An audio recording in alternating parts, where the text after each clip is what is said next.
Некоторые из вас уже прислали мне вопросы перед вебинаром. И пока у нас есть время, если у тех, кто подключился, нет вопросов, то предлагаю тогда поотвечать на те, которые вы мне дали. Я вижу, что странные иероглифы, и Карим сейчас исправит. Надеюсь. Здравствуйте, Алла. Зачитываю ваши вопросы. На одном тренинге сказали, что нельзя давать деньги, потому что внутренний ребенок тоже важен и может обидеться, из-за чего может после этого случиться какая-то поломка дома, например, техники или какие-то другие проблемы с деньгами, штрафы. Хотелось бы узнать, действительно ли это так.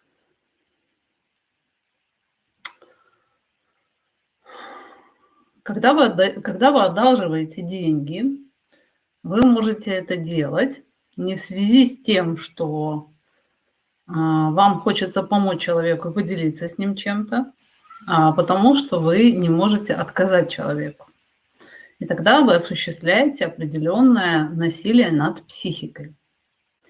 И ваша скрытая невыраженная агрессия, то есть когда вы осуществляете любое действие вопреки своим истинным желаниям, то эта внутренняя агрессия, несомненно, может вызвать какие-то проблемы, такие как аутоагрессия, то есть когда мы начинаем об что-то биться, например, об углы мебели, или же начинаем влетать в какие-то ситуации, которые нам вредят бессознательно и так далее.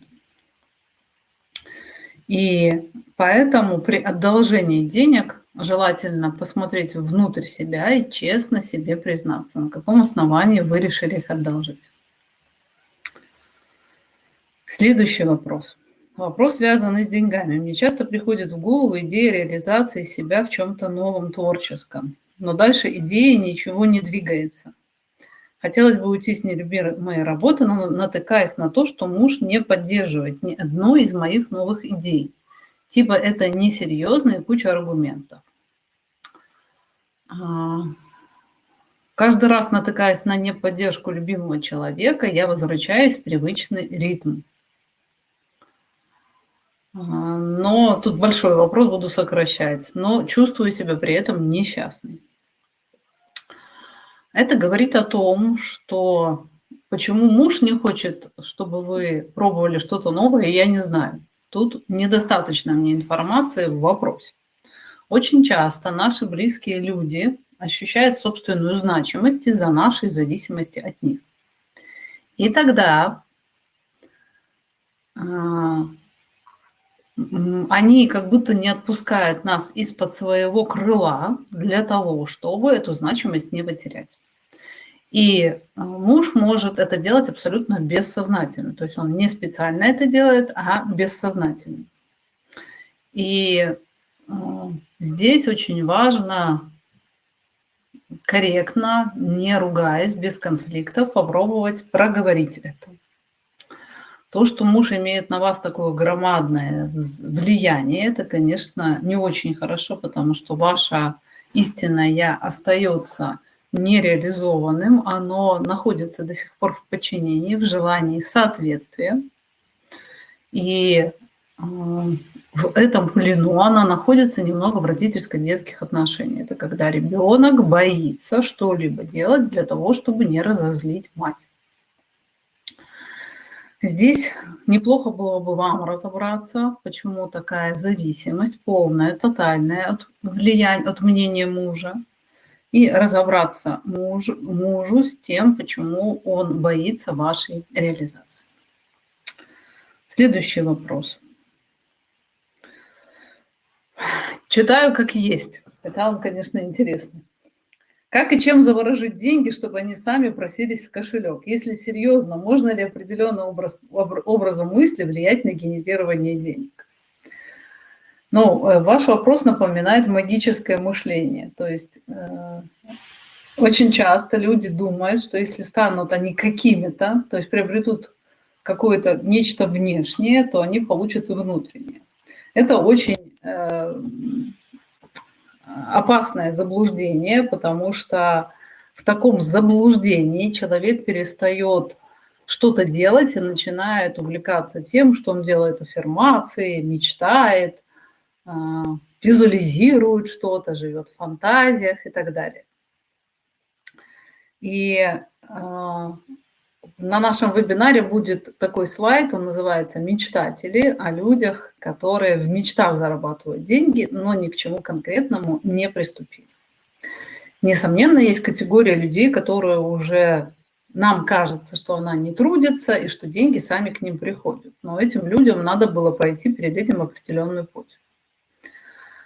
Потому что одно дело стратегически мыслить и думать, каким образом быстрее всего заработать денег, а другое сидеть и бесплодно мечтать, фантазировать о собственном величии, которое может прийти само по себе. Так что ответ нет. И еще один вопрос у нас есть. Не могу позволить иметь в материальном плане что-то большее, чем имеет мое окружение. Внутри есть убеждение, что это несправедливо, и радоваться, когда другие нуждаются и страдают, нельзя. У других нет и того, что ты имеешь, и тебе все мало. Вопрос, что необходимо, чтобы я могла позволить себе иметь то, что хочу, невзирая на других? Как я понимаю, необходимо, чтобы договорились части меня, та, которая хочет иметь большое, больше и чувствует досаду от того, что не имеет, и та, которая запрещает себе радоваться и иметь благо. Поскольку чувствует, что такой порядок вещей несправедлив, и, скорее всего, есть часть, которая запрещает носить идеи несправедливости, что необходимо, чтобы эти части договорились. Первое, что бы я вам посоветовала сделать, это разобраться со своим страхом.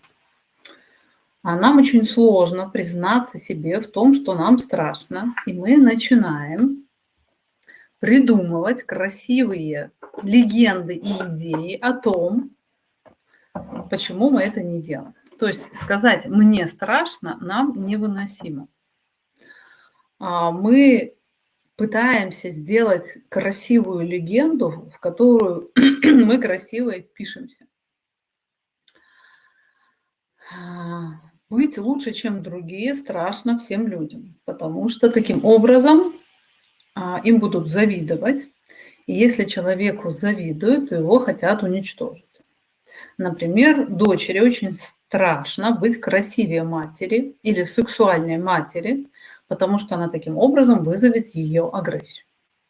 И если в вашем окружении в детстве были люди, мама, папа, бабушка, сестра, кто угодно из близких родственников, который вам завидовал и от которого вы чувствовали агрессию, когда вы были в чем-то лучше, то у вас стоит определенный механизм, который блокирует ваше высовывание за тот уровень, который вы себе придумали.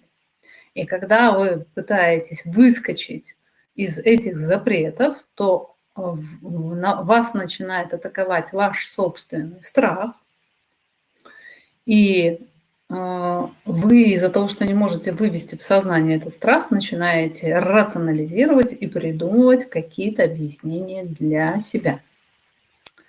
Поэтому в вашем случае я рекомендую поработать со страхом нападения значимых людей за то, что вы их лучше. Вот, это все вопросы. И у нас как раз в 16:00. Так что будем потихонечку начинать наш вебинар. Сейчас.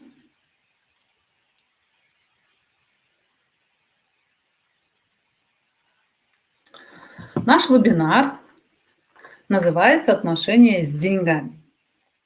Почему я решила назвать именно так вебинар «Отношения с деньгами»? Потому что мы находимся с ними в определенных отношениях.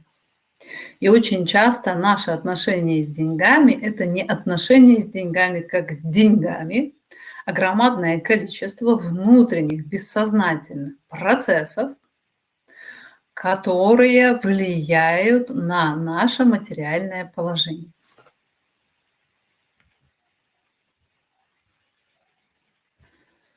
Итак, что такое деньги? Сначала нам надо понять суть, что такое деньги, для того, чтобы потом разобраться, отношения у нас с деньгами как с деньгами или как с чем-то другим. Деньги – это всеобщий эквивалент, служащий мерой стоимости любых товаров и услуг, способный непосредственно на них обмениваться. Деньги сами по себе являются товаром. То есть, когда мы говорим про деньги, мы говорим про то, что у нас есть некий эквивалент, за который мы можем купить, приобрести то, что нам не хватает. Также за счет того, что есть деньги, мы можем продать другим людям то, что не хватает им. И таким образом, сейчас одну секундочку, Карим мне воду принес. Ага, спасибо. И таким образом у нас и происходит обмен. Второй стакан принесли, одну секунду, на всякий случай, вдруг у меня будет жажда. Таким образом у нас происходит обмен с другими людьми. Для того, чтобы нам с вами углубиться в понимание отношений с деньгами, нам с вами надо вывести основные понятия, которые мы должны рассмотреть. Первое.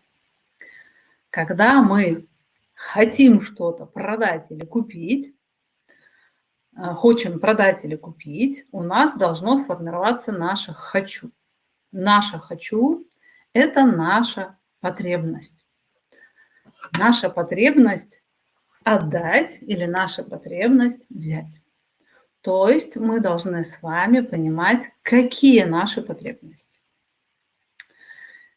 В продаже и в покупке удовлетворение потребностей моих или за счет меня удовлетворение потребностей других людей. При обмене товарами и услугами нам надо понимать ценность.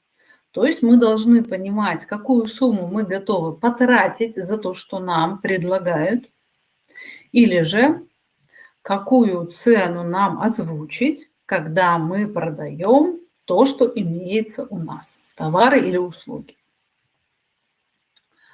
Когда мы с вами платим, мы отдаем деньги. Когда мы с вами продаем, мы отдаем товары или услуги. Когда мы с вами просим заплатить нам, это просьба к другому человеку. Точно так же оплата, когда нам человек дает деньги, мы тоже берем. Видите, здесь постоянно идет обмен с другими людьми, товарами, услугами, деньгами, и поэтому громадное влияние на то, какое у нас благосостояние, какой у нас доход, имеет наше умение или неумение общаться с другими людьми. Сейчас я вам предложу следующий слайд, и мы с вами вместе поработаем той группой, которая сейчас есть на вебинаре. Здесь даны утверждения, и сейчас я попрошу вас цифрами написать, какое из этих утверждений вызывает у вас больше всего затруднений, с каким из них вам тяжелее всего согласиться. Утверждение первое. Я знаю и понимаю свои потребности. Утверждение второе. Я знаю, как удовлетворить свои потребности. У меня есть все необходимые навыки для этого. Третье утверждение. Я понимаю ценность своего труда и ценность труда других людей. Четвертое утверждение. Я готов отдавать и делиться с другими людьми. Пятое утверждение. Я могу просить у другого. И шестое утверждение. Я могу брать то, что мне предлагают, или то, что мне дают. Посмотрите на них внимательно и напишите, с каким из них вам тяжелее всего согласиться. Так, первое, второе, пятое. То есть тяжело просить, тяжело понимать, как понять потребности, как удовлетворить. Нет понимания ценности труда, опять брать, опять про потребности, про удовлетворение. Ага, тяжело делиться. У некоторых 1, 4, 5, 1, 2, 1, 3.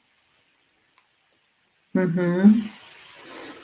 Так, то есть, видите, у нас люди немного разделились. Я сейчас попробую определить 3 группы из отвечающих. Первые, которым трудно понимать свои потребности.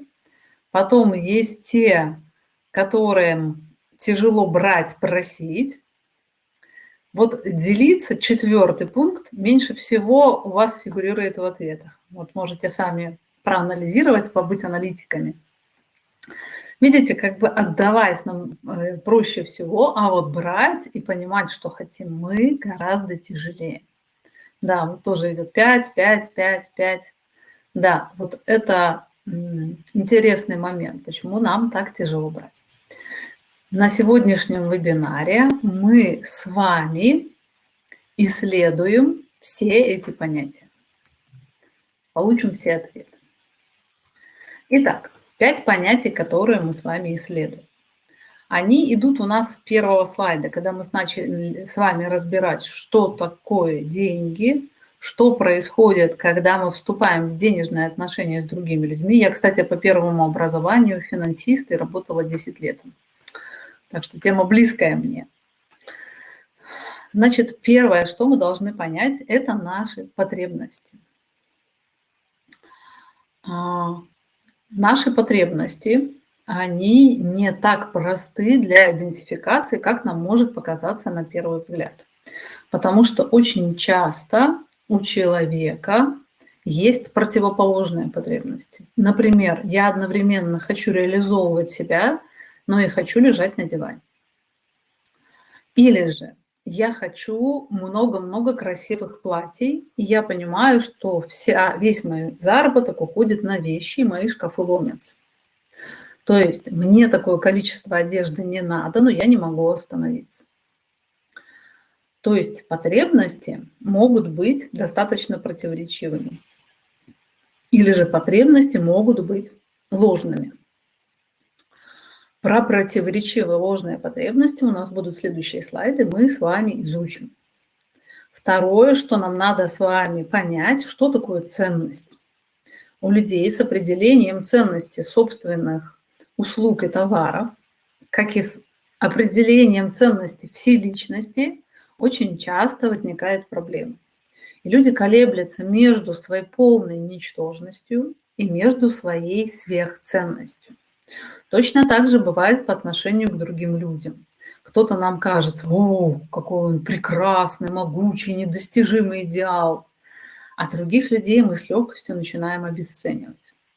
То есть мы как будто не можем воспринимать человека таким, как он есть. Нам надо обязательно вынести оценочное суждение по поводу него. Также нам может быть тяжело делиться и отдавать. Я неоднократно замечала, что люди не делятся, а жертвуют собой, они приносят жертву великому идолу, или же они одаривают. Вот, возьми. Точно так же тяжело делиться иногда людям знаниями. Они не делятся ими, они или жертвуют, несут благую весть, или же свысока вещают о том, что они знают. И люди, несомненно, считывают, если мы начинаем одаривать других людей своими знаниями или своими услугами, то людям редко нравится терпеть собственную ничтожность рядом с таким великим человеком. Точно так же, когда мы жертвуем собой, то мы бессознательно пытаемся вгонять человека в то, что они нам обязаны. И поэтому людям тоже тяжело брать от нас, когда мы жертвуем собой.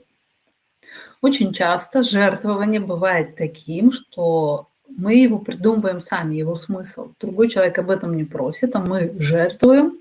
И чаще всего после жертвования мы начинаем требовать от другого человека оплаты. Или же обижаемся, когда он к нам относится недостаточно хорошо за это жертвование. Я, когда работала инструктором по йоге, иногда брала людей, которые мне платили очень мало. Они не могли платить. И я чувствовала, как вот я такая хорошая, я жертвую ради них собой. И в какой-то момент я ловила себя на состоянии, что у меня есть претензия к этому человеку за то, что он недостаточно уважительно относится ко мне и не отдает мне то, чем я уже пожертвовала для него. То есть его отношение не окупало моего вложения в него. Так жертвование выстреливает всегда. Если мы играем в святых людей и начинаем жертвовать собой, то в какой-то момент мы начинаем ненавидеть того, ради кого жертвуем. Так очень часто бывает в семьях. Когда мы делаем больше, чем мы можем на самом деле, мы пережимаем себя, и потом у нас громадное количество претензий к нашим партнерам. Почему нам сложно просить? Многие люди не просят, а унижаются. То есть для того, чтобы попросить, они должны в первую очередь погрузиться в состояние определенной ничтожности. То есть когда я о чем-то прошу, вот, например, Настя Горелова сейчас просит Карима о том, чтобы он изменил иероглифы на ее имя. И она, Карима, просит, она не унизительно просит и не требует. То есть она просит, на мой взгляд, вполне корректно. Но унизительность в просьбе, она всегда заметна, когда человек вваливается в собственную ничтожность, когда он обнаруживает, что он не может справиться сам. И для людей встреча со своей несостоятельностью иногда очень болезненна. Они не могут это выдержать, они не могут смириться с тем, что они несовершенные, не идеальные, что у них есть тоже пробелы, у них есть, скажем так, то, что они не могут сделать сами. И они в этот момент ощущают всего себя плохим. Если я не могу что-то сам, значит, я весь плохой. И вот это вот «я все сам должен», оно иногда человека приводит в состояние невозможности развития. Когда человек говорит: мне не надо идти к врачу, я интернет почитал, я знаю, как это лечить. Мне не надо изучать психологию, психологи все мрут, я сам себе психолог. Мне не надо ехать на станцию техобслуживания, я разбираюсь в машине, куплю справочник, как устроен там мотор, как что там под капотом, и сам разберусь. То есть такие люди, они приносят сами себе ущерб тем, что они не могут смириться с тем, что они что-то не могут делать сами. И когда они все-таки обращаются к врачу, очень многие, особенно мужчины, чувствуют себя унизительно из-за того, что им надо обратиться к врачу, например, и попросить о помощи. И очень часто люди, которые чувствуют себя неполноценными из-за того, что они не могут сделать это сами, они начинают прикрывать это высокомерием. И тогда их просьба звучит как должное. То есть они не могут выдержать свою несостоятельность, напускают на себя важности и начинают требовать вместо того, чтобы просить. Вот этих вот 5 основных пунктов, 5 основных категорий. На нашем вебинаре мы войдем в каждую еще глубже для более глубокого понимания. Очень многие люди думают, что они понимают, и они говорят: я все понимаю, но со мной ничего не происходит. Я вам могу сказать точно, что не хватает глубины понимания. И для того, чтобы у вас изменилась структура вашей личности, необходимо, чтобы изменилась структура вашего восприятия какого-либо понятия, какого-либо явления или процесса. Сейчас мы с вами попробуем разобраться с тем, что такое ложное «я» и как у нас формируются эти противоречивые потребности. В частности, почему мы стремимся к достатку, к благополучию, но это не можем сделать. Потому что в нашей личности могут быть потребности совсем другого характера, и они благополучие и достаток не предусматривают. То есть есть нечто сознательное, то, что мы как бы хотим, и есть нечто неосознанное, бессознательное, которое хочет чего-то противоречивого. И тогда происходит конфликт между бессознательным и осознанным, и человек как будто разрывается между двумя типами поведения. Для того, чтобы нам понять, какие подводные течения у нас существуют, нам надо рассмотреть понятие ложного или вынужденного «я». На этом рисунке мы видим зеленый круг. Это наш потенциал. Это все наши потенциальные возможности, которые мы гипотетически можем реализовать. Что значит гипотетически? Для нашего потенциала, помимо этого материала, необходимо еще оформление, то есть необходим навык. Это, знаете, такая энергия, которую необходимо направить в нужное русло, приобретя определенные навыки, и тогда у нас и появится реальное достижение, реальные деньги. Пока это только материал. И вот на этом потенциале, на наших возможностях у нас лежит серый круг нашего страха. Он на рисунке так изображен, серый круг. Это то, что человеку запрещено по той или иной причине. Серый круг, то, что мне запрещено, собрал в себе все те моменты, когда мы были в состоянии страха, и когда мы были наказаны за то, что пытались сделать. Серый круг – это наш инстинкт самосохранения. Нашей психике очень важно запомнить всю ту опасность, с которой она сталкивалась. Потому что нашей психике очень важно избежать попадания в те же условия. То есть все, что было хорошего, помнить нам не обязательно, потому что нам тогда опасность не грозила. Но все, что было плохого у нас, нам очень важно запомнить для того, чтобы не попасть в сходные обстоятельства. Поэтому мы плохо помним хороших родителей, но плохих родителей мы запоминаем гораздо лучше. Мы плохо помним то хорошее, что было у нас, поэтому мы это с легкостью обесцениваем, но мы помним все неприятности, в которые мы влетали.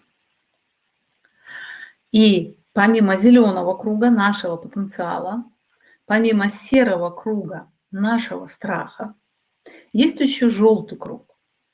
Это то, как нам разрешено себя вести для того, чтобы мы не попали в неприятность. То есть я понимаю, что для того, чтобы мама была довольна мною, я должна быть тихой и незаметной.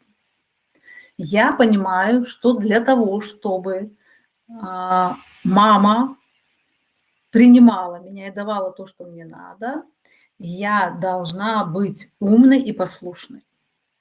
Вот так и формируется этот желтый круг. И этот желтый круг является такой небольшой дырочкой, через которую нашему потенциалу разрешено выходить. Я думаю, что каждый из вас сталкивался с таким состоянием внутри, когда вы понимаете, что ваш потенциал гораздо больше, что вы можете сделать гораздо больше, но есть что-то, что вас не мешает. Есть то, что вам мешает, есть то, что вас подавляет и не пускает в вашу реализацию. Вот это то, что вас подавляет, это и есть этот страх, а то, что вам разрешено, те паттерны, те способы, которыми вам разрешено эта проявленность, это и есть вот этот желтый круг. Для того, чтобы еще более образно вы представили, давайте представим вот такую большую гранитную каменную плиту, под которой есть зеленая трава, и в этой гранитной плите есть небольшое отверстие. И та трава, которая попала в это отверстие, она как-то растет в этом граните, а та трава, на которой плита лежит, она не растет, она в таком желтом, чахлом состоянии.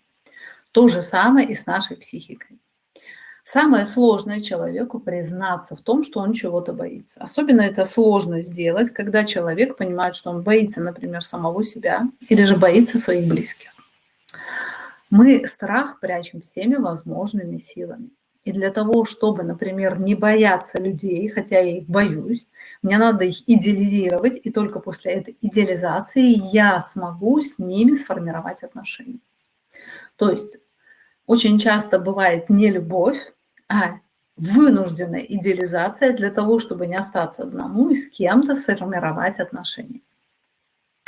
И тогда получается, что нам вместо реализации разрешено только соответствие. То есть то, что нам было разрешено, те навыки, те паттерны, и именно их развитием мы и занимаемся.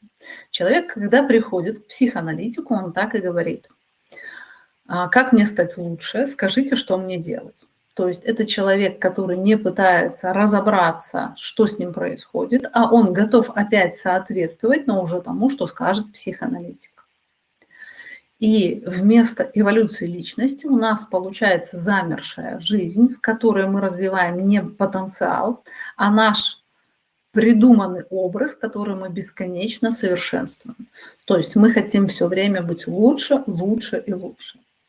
Потенциал остается замершим, потребности неузнанными, есть то, что нам можно хотеть, есть какое-то представление о том, как этого добиться, и мы начинаем совершенствовать наш придуманный образ, становясь все лучше, лучше и лучше. Если вы хотите стать лучше, это говорит о том, что вы пытаетесь совершенствовать свой вынужденный образ, свое ложное «я».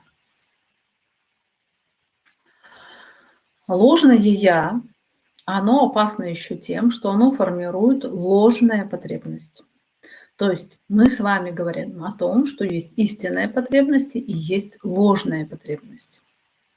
Ложные потребности – это те потребности, которые мы удовлетворяем для того, чтобы меньше бояться. Например, я совершенствую свое умение быть незаметной.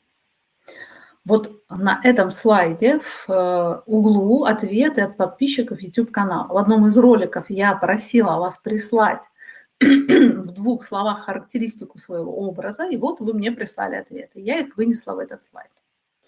То есть для того, чтобы мне меньше бояться, мне надо быть еще более услужливой и еще более внимательной. Для того, чтобы мне меньше бояться, мне надо быть еще скромнее и еще незаметнее. Для того, чтобы мне меньше бояться, мне надо быть еще спокойнее, еще застенчивее. Тогда присутствие моей личности не будет порождать угрозу извне для меня. Чтобы мне меньше бояться, я должна стать еще более жесткой, еще более целеустремленной. Тогда будут бояться меня. Или же, чтобы мне меньше бояться, мне надо стать хмурой и задумчивой, тогда ко мне никто не подойдет. Я одним своим видом буду отпугивать людей от себя. Или же, чтобы мне меньше бояться, мне надо быть открытой, включенной, и тогда люди поймут, что я лучший друг для них, и они никогда не обидят меня, не нападут на меня.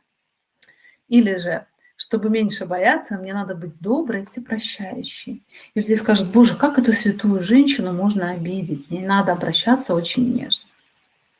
И вот этот вот ложный образ, который мы носим, он очень хорошо виден людям со стороны. Я предлагаю всегда, когда говорят: а как понять, что это за ложный образ, я не понимаю. Я говорю: спросите у близких, какая вы со стороны или какой вы со стороны. И вот именно этот образ, это, знаете, такой, как разведчики носят, маскировочный костюм для того, чтобы быть наиболее защищенным в этом мире. Но человек не подозревает, что он продолжает формировать отношения с миром так, как он формировал отношения со своим значимым взрослым. И вот это соответствие этому образу, этой форме, этой ракушке, которую мы для себя когда-то в детстве создали, до сих пор продолжаем соответствовать и не замечаем, оно поощряется нами же. То есть мы говорим: я молодец, что я вот не высовывалась на собрании, или я молодец, что я всем высказала, что я про них думаю, ну и что меня уволили. Или же вот я правильно себя вела, ко мне никто не подходил и меня не трогал. То есть мне кажется, что я делаю правильно, мне кажется, что я соответствую, я добилась своего, меня все боятся или меня никто не трогает. И вот это «меня все боятся» или «меня никто не трогает». Так, Иоанна пишет, а что это значит, у меня столько маскировочных этих? Это нормально, может быть несколько, потому что если были разные ситуации в жизни или же с разными значимыми людьми нам надо было по-разному вести, то у нас может быть несколько субличностей. Это нормально, у многих так. Итак, когда мы соответствуем, мы считаем себя правильными. Вот я правильно вела тихо, или вот я правильно вела себя нагло. И мы себя ругаем, когда мы вели себя неправильно. То есть получается, что мы не замечаем вообще, была наша потребность удовлетворена или нет. Вот я чего на собрании со всеми ругалась? Я зарплату хотела, чтобы мне повысили. Мне повысили зарплату. Это не важно. Главное, я высказалась, всем сказала. Или же вот я была тише воды, ниже травы. Но я приходила на собеседование, и меня не взяли, потому что сказали, что я очень неуверенная в себе. Ну, ничего, зато я вот правильно себя вела. То есть наши потребности остаются где-то за кадром, и мы начинаем играть в игру соответствия своему образу, вообще забывая о том, что же было надо нам.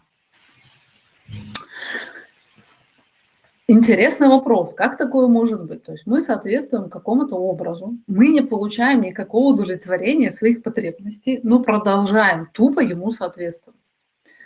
Кажется это абсолютно нелогичным, но кажется только на первый взгляд. Потому что это соответствие, оно нам сулит когда-нибудь в будущем удовлетворение всех наших потребностей. Я чуть позже вам про это объясню, почему мы так держимся за этот маскировочный халат и ни в коем случае его не снимаем. Но в этом слайде есть еще очень важный момент, 2 последние строчки.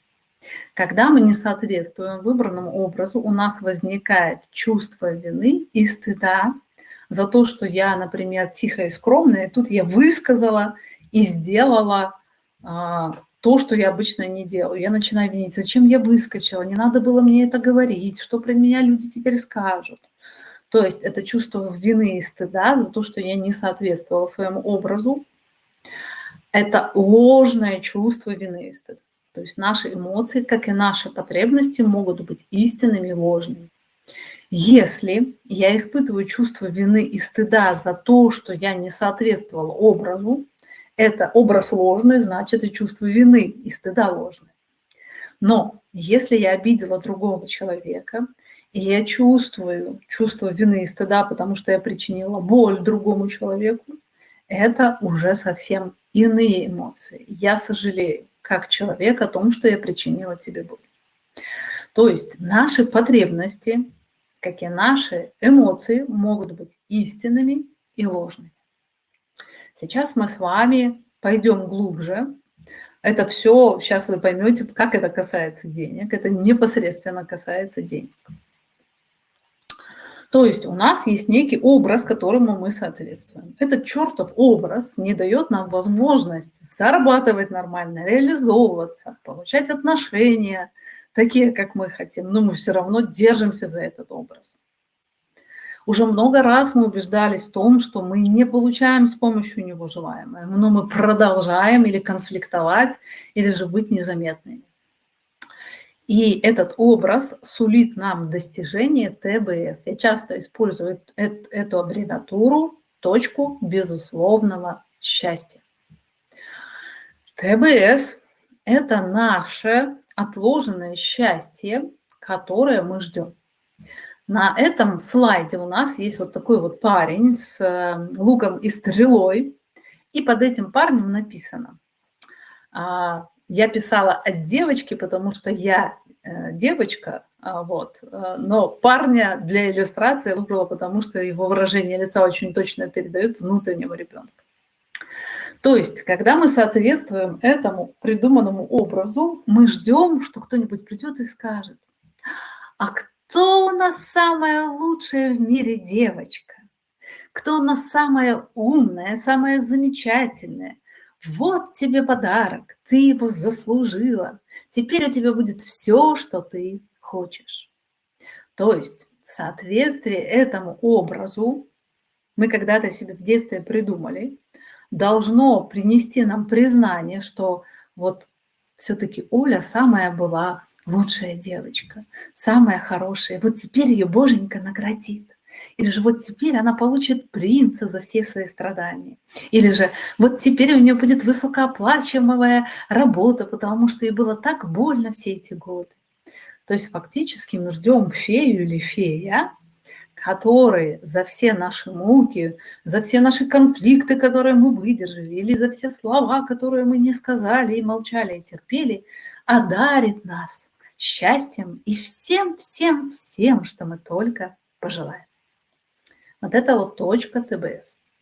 И когда мы говорим о этом маскировочном халате, об этом придуманном идеальном «я», мы говорим о внутреннем ребенке, который ждет, что счастье вот-вот нагрянет.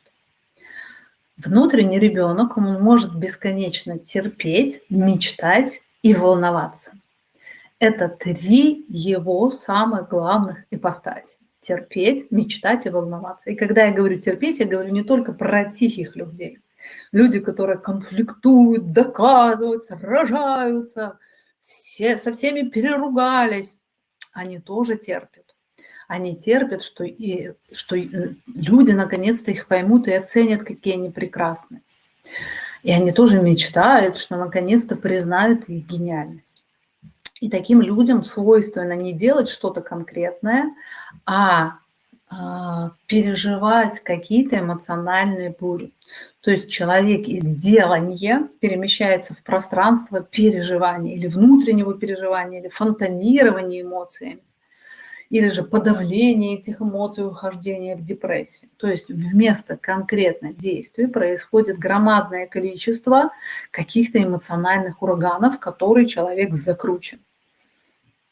И ребенок, внутренний ребенок, он все время ожидает, что он вызовет восхищение своим поведением или же восхищение своей какой-то воинственностью или восхищение своей тихостью, или восхищение своей скромностью, или восхищение своей красотой. Ему за это дадут желаемое. Проблема в том, что ребенок этот внутренний, вот этот вот придуманный идеальный образ, он не растет, а потребности растут. И если ребенку достаточно, чтобы его гладили по голове, то взрослый человек хочет секса.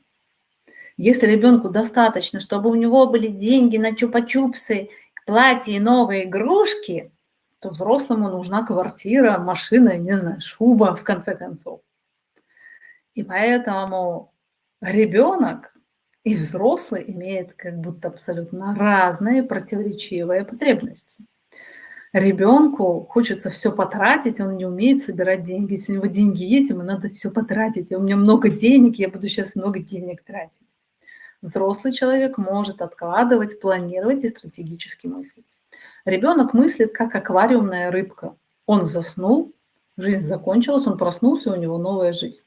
То есть он не может стратегически выстраивать мышление и планировать в промежутке времени. Ребенок все время хочет быть на каникулах, тратить деньги, найти принца или принцессу, который подарит счастье. Он хочет делать все, что ему хочется, и все его будут любить таким, и будут все ему прощать и, безусловно, принимать. Ребенок не может учитывать, а что рядом со мной вообще происходит, что с другими людьми. Может, я сейчас жесток, или я обижаю кого-то, или же что я настолько незаметен, и я никогда не говорю, что я хочу, что люди вообще не могут понять, что со мной происходит.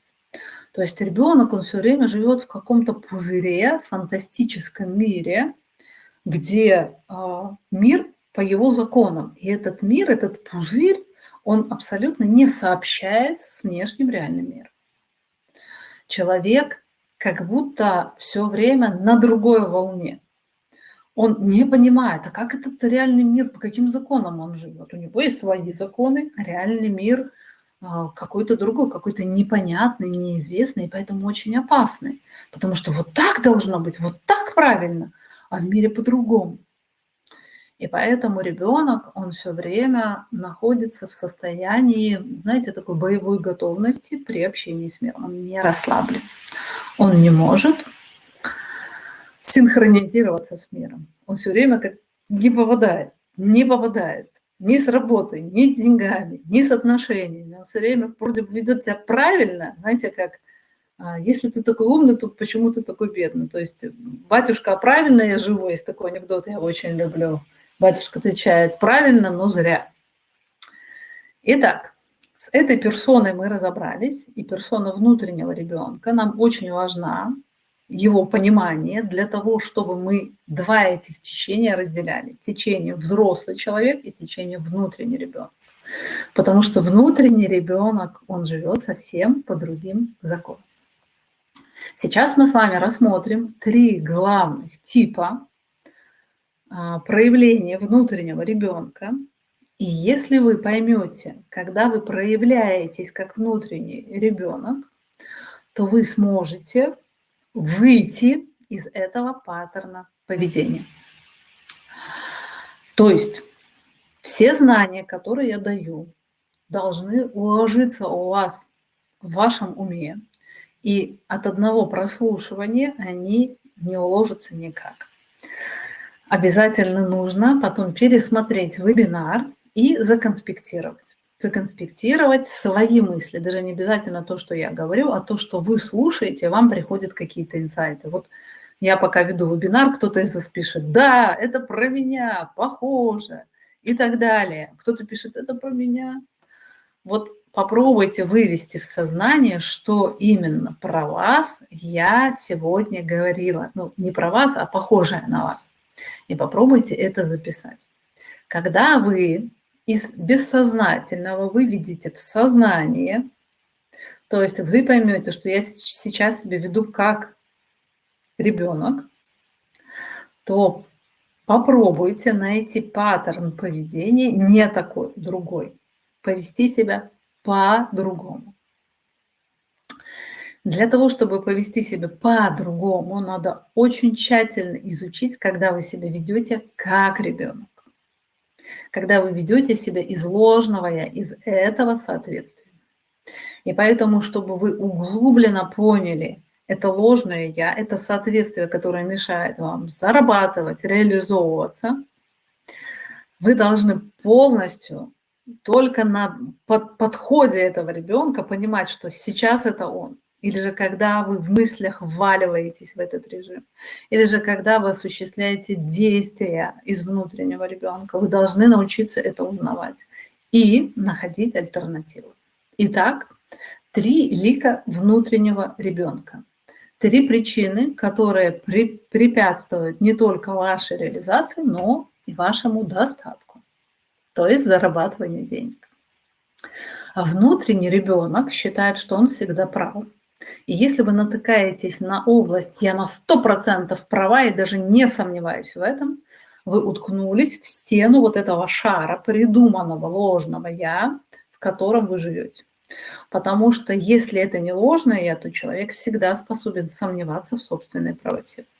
И если вы говорите с кем-то другим и сталкиваетесь с тем, что человек ни в коем случае не собирается ни пересматривать, ни сомневаться в своей точке зрения, это говорит о том, что вы столкнулись с его стенами.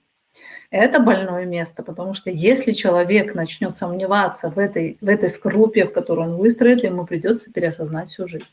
Поэтому это сложно. Поэтому вы должны понимать, что работать со всеми этими структурами надо постепенно. Они не меняются сразу. Нейронная сеть меняется за полгода. Поэтому дайте себе время, идите маленькими шагами и обязательно замечайте то, что у вас уже получается. Итак, мечтатель. У мечтателя всегда несоотнесенные потребности и возможности. Он всегда может больше, он гениальный, он такой талантливый, но реализоваться не получилось. Он даже может рассказывать, как это здорово, купить домик где-нибудь на берегу Италии, вот мне как одна клиентка рассказывала, и организовать там выставку картин неизвестных художников, кто-то будет приезжать знаменитости, и я буду ехать на машине, шаль будет развиваться, а нет, не я буду за рулем будет водитель, который будет меня вести, понимаете? В Беларуси есть такая пословица «дурень думкой богатей». Вот это вот отсюда. Мученики. Мученики, они всегда подчиняются тому, что надо, но делают это как жертву. Не, конечно, я могу это сделать. Они все время, даже если делают, что надо, то делают это со скорбным лицом или скрипя зубами. Бунтари. Бунтари все время протестуют. Если им скажешь «надо», они говорят «надо», не говори мне «надо», меня это раздражает. Сейчас мы изучим каждую структуру повнимательнее. Когда мы с вами изучаем третьих типа мечтатели, мученики, бунтари, мы с вами изучаем всю психоисторию человечества и отдельно взятой личности. Потому что каждый из нас проходит через эти этапы. Первоначально мы с вами мечтатели в утробе матери, потому что мы находимся там в полусонном таком состоянии, где грезим, сним себе сны. Потом в какой-то момент мы становимся мучениками, когда утроба становится маленькой, и мы продираемся через родовые пути, через роды, через боль, рождаемся. И первый крик – это бунт. Я бунтую, мне холодно, голодно, я хочу есть. И вот эти вот все этапы, они потом циклично повторяются у нас. Мечтатели. Я достойна большего. Жизнь несправедлива ко мне. Я нереализованный, гениальный человек. У меня громадное количество идей, но я все жду, когда будут те обстоятельства, когда я смогу реализовать себя. Или же я все время ищу свое предназначение. Я ищу того человека, к которому приду, он скажет: «Оля, ты будешь талантлива в кораблестроении». И я только начну кораблестроение, и тут же сделаю прекрасный корабль, который оценят все. То есть у мечтателей, у них вообще нет понимания, что любому делу надо учиться. И первоначально в любом деле есть период ошибок и период неудач. Они хотят услышать свое предназначение сразу, чтобы оно у них получилось. У них всегда несоотнесенные возможности и потребности. То есть если могут ли быть две структуры? Да, могут три. Они трое ходят, если есть одна, то есть и все остальные. Даже у людей, которые, как я, например, эти структуры понимают, я все равно на них натыкаюсь. Я вижу, как они, уже меньше, чем раньше, но все равно еще себя проявляют. Потому что мне надо очень сложно вынести, мне очень сложно было себя дисциплинировать и, например, ролики снимать каждую неделю, посты писать с определенной периодичностью. Я все время против «надо» бунтую. У меня мама была очень такая авторитарная. Итак, несоотнесение возможностей и потребностей. Давайте я разберу на своем примере. Вот я Ольга Демчук, я инструктор по йоге. Я рассказываю сейчас реальные факты из своей жизни. И я решила стать психоаналитиком. То есть я хочу быть гуру психоанализа, я хочу быть лучшим психоаналитиком в Киеве. И хочу это, например, сделать за неделю. То есть сегодня инструктор по йоге, через неделю я хочу быть уже самым известным психоаналитиком. Сразу, мгновенно, моментально. Это говорит о том, что мои потребности, мои возможности не совпадают.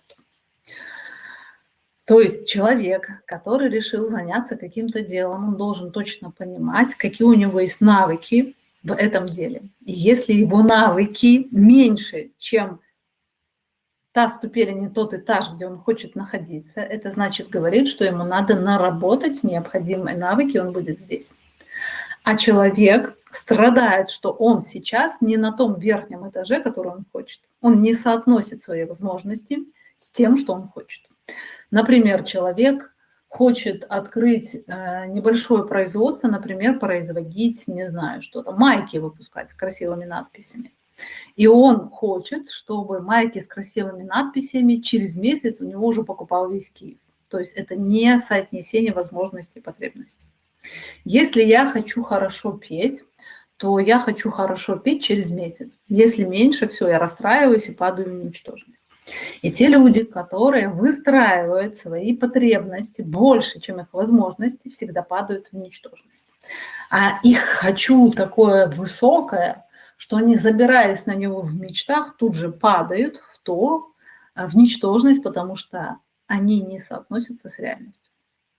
Боль и страдания у нас всегда из-за того, что наше фантазийное и реальное не совпадает. То есть то, что я хочу, не соответствует тому, что есть на самом деле. Я сейчас не говорю про, не знаю, землетрясение, про физические, там, допустим, насилие над человеком. Я не про это говорю. Я говорю в целом боль. Не когда что-то происходит реально, а когда я сижу и мне больно. То есть наша боль, основная ее причина из-за того, что у нас несовпадение фантазийного и реального. Мечтатели – это те люди, которые склонны жить в кредит, жить в долг. Они влазят в кредиты, берут долги, или же они ищут того, кто будет о них заботиться, кто будет за них платить. Они склонны растрачивать все под ноль, не мочь накапливать и собирать деньги для какой-то покупки, то есть планировать стратегически они тоже не могут. Потому что они всегда больше, чем то, что у них есть. То есть есть некий голод, который всегда больше, чем количество еды, которое может его удовлетворить. И человек не согласен пересматривать свое «хочу». Он говорит: дайте мне, и все. Дайте мне реализацию за месяц, дайте мне известность за месяц. Не буду я это пересматривать. Ну, это нереально, это невозможно. Посмотрите, проанализируйте. Нет, я хочу. И человек начинает плакать. Вот я бедный несчастный, я не могу это получить. И вместо поэтапной реализации они чаще всего злятся на мир и считают себя мученики. Оля, может ли быть часть пунктов от мечтателей? Несомненно, может быть. Я взагалі говорила, а тут, конечно. А если, наоборот, все учусь, уже очень много знаю, но все равно не могу начать продавать свои услуги коуча, всегда есть ощущение, что еще что-то не знаю. Галина, чуть позже вам отвечу, там будет слайд под ваш вопрос. Следующий пункт. Мученики. Когда я соглашаюсь на ваше «надо», я всегда жертвую собой. Если вы меня о чем-то попросите, то я делаю это не потому, что по какой-то другой причине, а потому что я жертвую собой. Мученики всегда себя считают страдающими и использованными. И они постоянно терпят других людей. Подчинение требованиям у них воспринимается как жертвование. Я неоднократно слышала от людей, например, человек, вот от своих коллег, человек спрашивает у меня: Оля, как стать успешным психотерапевтом? Я говорю: вот план, вот пункты, надо делать эти шаги. И когда я это говорю, я опираюсь на опыт, то есть я не теоретик, я практик, потому что я считаю себя достаточно успешным профессионалом. И человек говорит: вот как только надо, вот это я слышу, вот это вот каждую неделю писать пост, вот это все, у меня сразу бунт, сразу не хочу делать. Или же человек может по этим пунктам написать вот эти посты, но он так мучается, ему так это трудно, вот это надо делать, вот это вот дисциплина, вот это вот ответственность, это такой ужас, такое издевательство надо мной. Я так терплю, я так мучаюсь, я хочу, чтобы сразу это было, я не хочу ничего делать. И человек мучается, терпит, и так бывает в отношениях, так бывает, например, в бизнесе, когда человек пришел на работу, вот, допустим, я нанимаю человека и говорю: тебе надо делать это и это. Человек это делает, но это делает с одолжением, и он уже терпит, он уже жертвует. И вот сейчас я скажу очень важный момент. Тот, кто пишет, запишите. В процессе соответствия надо человек забывает, что это и в его интересах. То есть когда я выполняю поручение директора, я соответствую занимаемой мной должности, выполняю свои должностные обязанности, и за это получаю оплату и, например, уважение в коллективе и опыт. Но человек, мученик, он забывает, что ему за это платят, забывает, что в его же интересах быть профессионалом, забывает, что это приятно, когда тебя считают авторитетом и к тебе обращаются, и он мучается. Я такое очень часто встречаю в семьях, когда люди приходят с жалобами на отношения в семье. То есть, например, женщина говорит: я убираю, готовлю, я столько для него делаю, он не может быть таким, как надо мне. И когда ты начинаешь спрашивать: что вы убираете, если вам не нравится? Что вы мученица? Не убирайте. Она говорит: как, дома же будет грязно. Я говорю: так это вам надо или кому это надо? И люди забывают. Вот даже психотерапевтом можно работать как мучеником. Ой, так эти люди голову задурили, приходят, все свои проблемы рассказывают, так я устаю от них, не понимаю. То есть, знаете, вот такой мученик человек. Не работай как мученик, работай как личность, которая интересуется, которая интересно говорит с людьми, которая слушает их, которая помнит про то, что тебе за это платят, которая помнит, что она профессионально растет, когда принимает людей, которая нарабатывает опыт, авторитет. А человек про это не помнит, он про это забывает. Он все время мучается, ему нравится вот это состояние жертвы, он себя чувствует в нем великим. Потребности и интересы другого человека мученики вообще не учитывают. Знаете, люди очень часто на семейных консультациях начинают говорить а ты. То есть они постоянно упрекают другого человека, и они абсолютно аннулируют его достижения. И таким людям очень тяжело быть в бизнесе. Потому что если на мне одной эта фирма держится, если только благодаря мне держится моя семья, если только благодаря мне мы получаем вот эти все заказы, то рядом с таким человеком неприятно работать, потому что он все время тянет одеяло на себя. И люди все равно это будут считывать, даже если человек не будет это говорить. И мученики склонны всегда обесценивать тех, кто рядом с ними. Жены не помнят, что мужья приносят деньги, что мужья чинят поломанные экраны, что мужья рядом спят по ночам, и не так страшно. Это я про себя говорю. Например, мне одной страшно спать. Если муж куда-то уезжает, мне страшнее спать. И я стараюсь ценить, я тоже забываю иногда, я тоже начинаю там что-то выписывать. Я себе начинаю напоминать: Оля, не обесценивай другого человека, помни, сколько он для тебя сделал. Ольга, как вы относитесь к самораскрытию психоаналитика? Вы многое рассказываете в своих видео о своем прошлом или личном. Не мешает ли это пациентам, находящихся в личной терапии? Мой терапевт намертво загадочен, молчалив, поэтому ваше раскрытие поражает.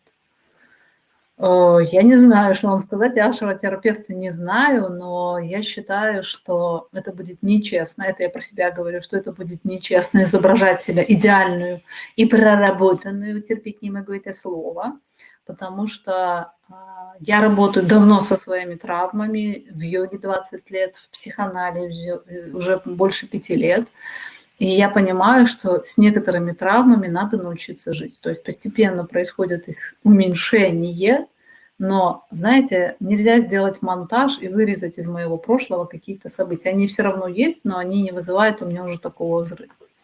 Поэтому я считаю, что мне легче быть честной и не врать про то, что со мной на самом деле. Так, потребности, интересы другого. Это мы с вами поговорили. Священное страдание. Если мне больно, значит, я точно прав. Если муж не подарил мне цветы на этой неделе, я страдаю, от этого, значит, я точно права. А то, что я ему не говорю, что я люблю цветы, я вообще забыла. То есть человек свою боль воспринимает как свою правоту. Это очень важный момент. Обратите на это внимание. Если вам больно, это не значит, что вам больно на самом деле. Может, вам больно от того, что вы не можете получить то, что вы хотите. И вы не приложили никакого труда для воплощения. Человеку больно из-за того, что он не мог реализоваться. Простите, а что вы сделали для того, чтобы реализовываться? Я вам скажу по себе, как считающий себя неплохим профессионалом, что я труженица. Вы это видите по моему контенту, вы видите по тому, как я стараюсь расти, развиваться. Я муравей, который помимо мышления делает рутинную, абсолютно такую повседневную работу. Постоянное ощущение, что над тобой издеваются и используют. Это очень важный момент. Если вам кажется, что над вами издеваются, вас используют, вы варились в мученика и срочно оттуда выходите. Вы сами разрешаете с собой так обращаться. Мученики опасны тем, что они уверены, что им все должны. Если я страдаю и мучаюсь, даже если я это придумала, то мне все равно все должны. И это люди очень претензиозные, и люди очень высокомерные. Они считают себя святыми, остальных недостаточно хорошими. И последний наш с вами внутренний ребенок – бунтарь. Не говорите мне надо. Даже если это надо мне, я говорю, ну это ж вам надо. Ну, если мне звучит слово «надо», я уже это не хочу, меня это раздражает. Такие люди думают, что они за счет того, что они не делают, свободны. Я очень часто встречала людей, которые действительно талантливые люди, действительно с прекрасным потенциалом, но они не выдерживают дисциплину, не выдерживают структурность, и поэтому теряют и бизнес, и те возможности, которые у них были. Надо, обязан, должен. Психика устраивает бунт, и этот бунт уже против самого себя. То есть любой бизнесмен удачливый вам скажет, что дисциплина, ответственность, выполнение обязательств, умение держать слово, пунктуальность – это очень важные моменты. Любой бизнес держится на такой структуре. И бунтари эту структуру не выдерживают абсолютно. Они постоянно, наоборот, с этим борются. И такие люди, они конфликтные, они нестабильные, на них невозможно положиться. Они все время что-нибудь отчебучивают. И человек иногда устраивает внутри себя этот конфликт. То есть одна часть говорит, я хочу реализации, я хочу нормально зарабатывать, я хочу расти как профессионал, чтобы рос мой достаток. А другая часть говорит, не хочу, не буду. Хочу лежать, хочу танцевать, не хочу ничего делать. И человеку кажется, что он, когда не делает то, что надо, он получает свободу. Хотя на самом деле он не получает ничего, только от бублика. Итак, 3 этих момента. Чаще всего они ходят за руку, но у кого-то доминирует один из. Вот я попрошу участников нашего вебинара сейчас написать, и мы посмотрим, среди участников вебинара у нас кого больше, мечтателей, мучеников или бунтарей.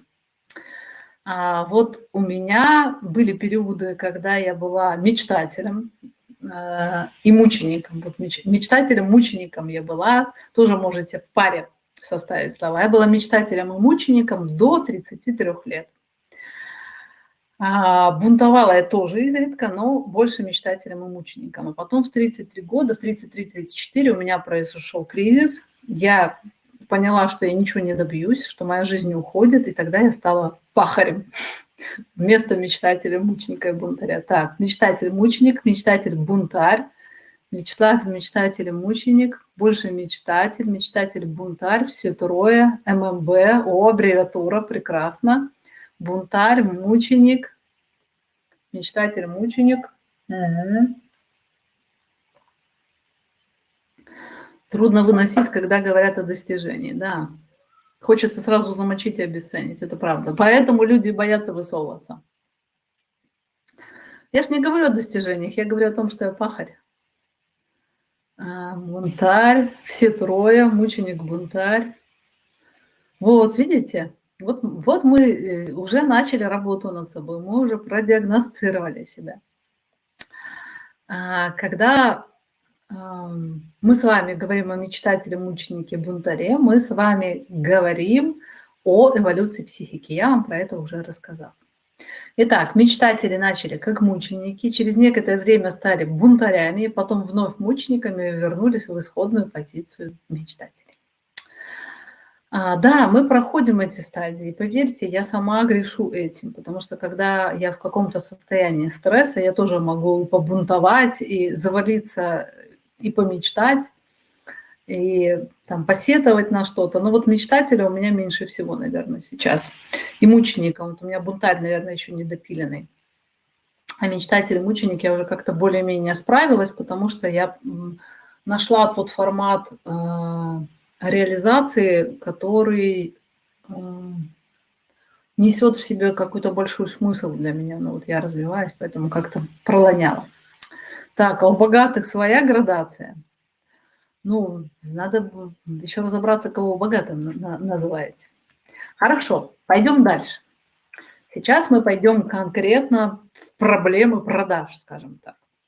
Почему нам сложно продавать себя? Ну, я имею в виду услуги, товары, себя как специалиста.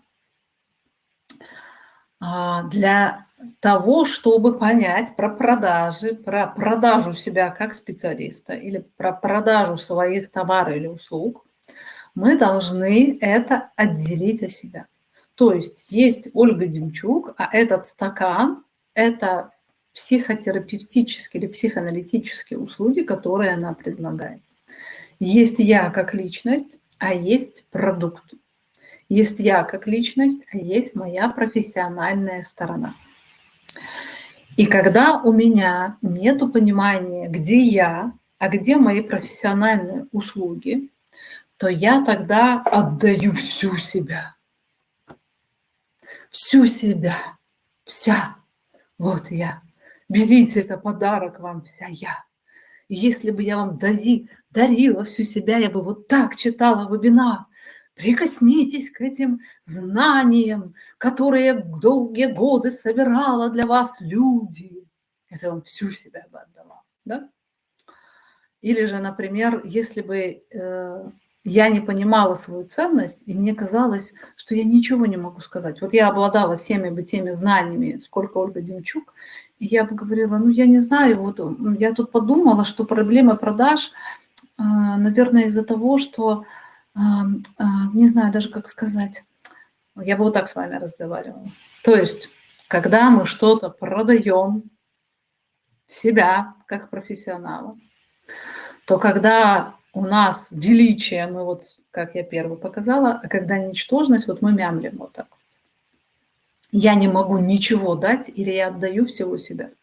Очень часто мои коллеги на этом горят, особенно начинающие, когда они говорят, я недостаточно сделал для клиента. Я говорю, вы для клиента можете сделать ровно столько, учитывая обстоятельства, учитывая ваш опыт, учитывая личность, конфигурации клиента, вот столько. Ровно вот столько. От сих до сих. Это можно померить. А сколько вы хотите дать? Я вот столько хочу дать. Вы говорю, вы столько не можете, вот ровно столько. И тогда человеку кажется, я не дал ничего клиенту. Или же я недостаточно предоставил услугу, или недостаточно был хорошим профессионалом. Люди не могут понять меру. Или же человеку кажется, я всего себя отдал клиенту, а он неблагодарный.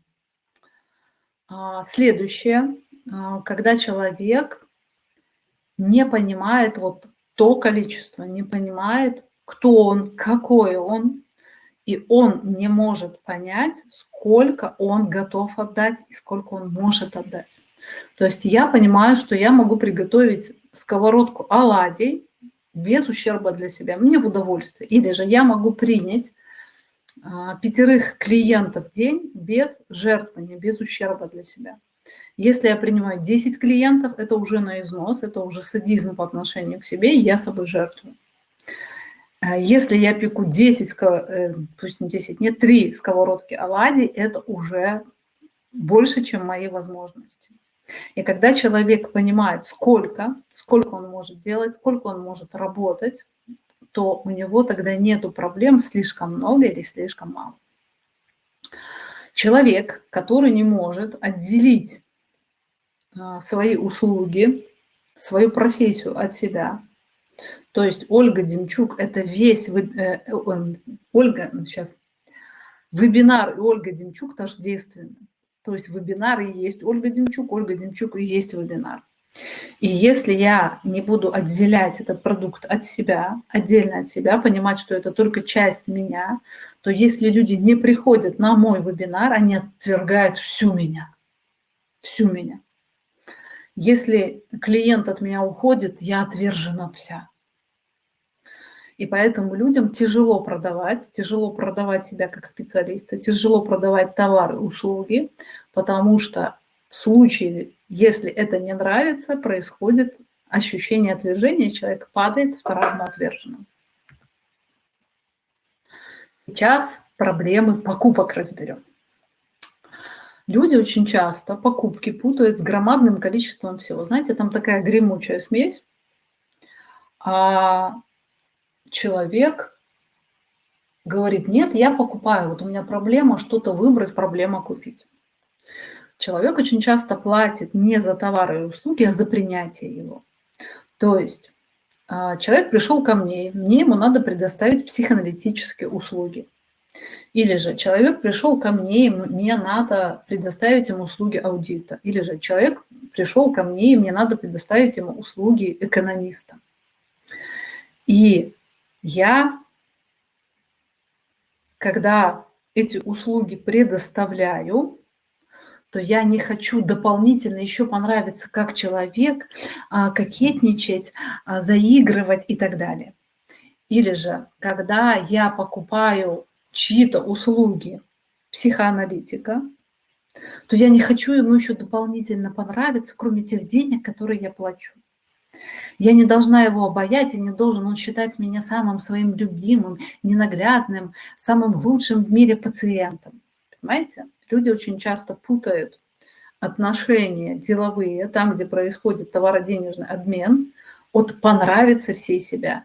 Я неоднократно видела, и у меня тоже такое бывает, когда я начинаю заигрывать с продавцами. То есть я хочу понравиться. И я говорю: Оля, стоп!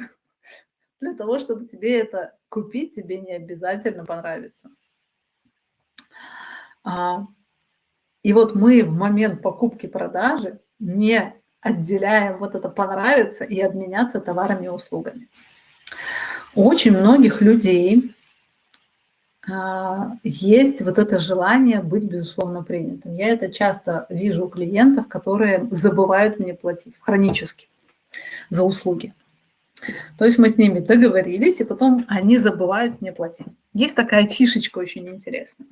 Если я пришла к тебе на психоанализ, я с тобой, вот я же киваю головой, когда ты говоришь, совсем соглашаюсь с тобой, стараюсь тебе понравиться, никогда тебе не перечу, то почему я тебе еще должны деньги платить?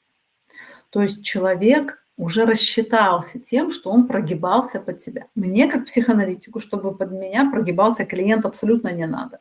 Мне надо его искренность и истинность. Я с ней работаю. И когда со мной заигрывает и пытается охмурить, я это очень хорошо чувствую и сразу начинаю останавливаться. И человек это воспринимает как отвержение очень часто. Я говорю, это не отвержение, но эти заигрывания, они ни к чему. Они будут мешать нам работать. И поэтому люди, которым надо за что-то платить, это как будто оскорбляет их. Они и так были хорошими, а так были прекрасными, поэтому денег они не должны. И если они платят, их как будто, безусловно, не приняли. То есть, если я позаигрываю с... Знаете, как вот на рынок пришел, грузины продают, не знаю, что грузины продают, арбузы пусть грузины продают. И я позаигрывала, я поулыбалась, даже дала свой телефон, чтобы мне позвонили. А он говорит, с вас за арбуз 50 гривен. Я такая... А я же заигрывала, я же свой телефон дала, каких 50 гривен? Я тогда обижаюсь, что надо платить. Вот люди очень часто во время покупки не замечают, как они пытаются понравиться, соответствовать, и поэтому платить деньги для них это вообще оскорбительно. Также мы очень часто покупаем не товар, а эмоциональное состояние. То есть, когда я прихожу и не определяю, мне это надо, например, или нет. Почему мне это надо? Для чего мне это надо? Знаете, вот я с продавцом заговорила, продавец мне поулыбался, я себя чувствую обязанной, я что-то купила, а потом прихожу домой и чувствую себя обманутой, потому что мне это не надо было, я хотела продавцу понравиться. То есть надо очень отличать, это не только про платье, это знать, это и про услуги. Когда, например, я хожу в психоаналитику, играю прекрасную такую барышню, которая не злится, святая, я постоянно себя чувствую обманутой, и работа не идет. То есть я не меняюсь. И я как будто забываю, что я перед этим играла роль вот этой вот хорошенькой. То есть люди забывают во время товаро-денежных отношений, для чего они, по какому поводу они встретили. Они попадают вот в эту придуманную личность, начинают общаться с ними, и тогда результата труда нету, и тогда мы разочарованы в нашем сотрудничестве. Люди очень часто не могут что-то купить, потому что сомневаются, достоин ли я пойти к врачу и оказать себе помощь, достоин ли я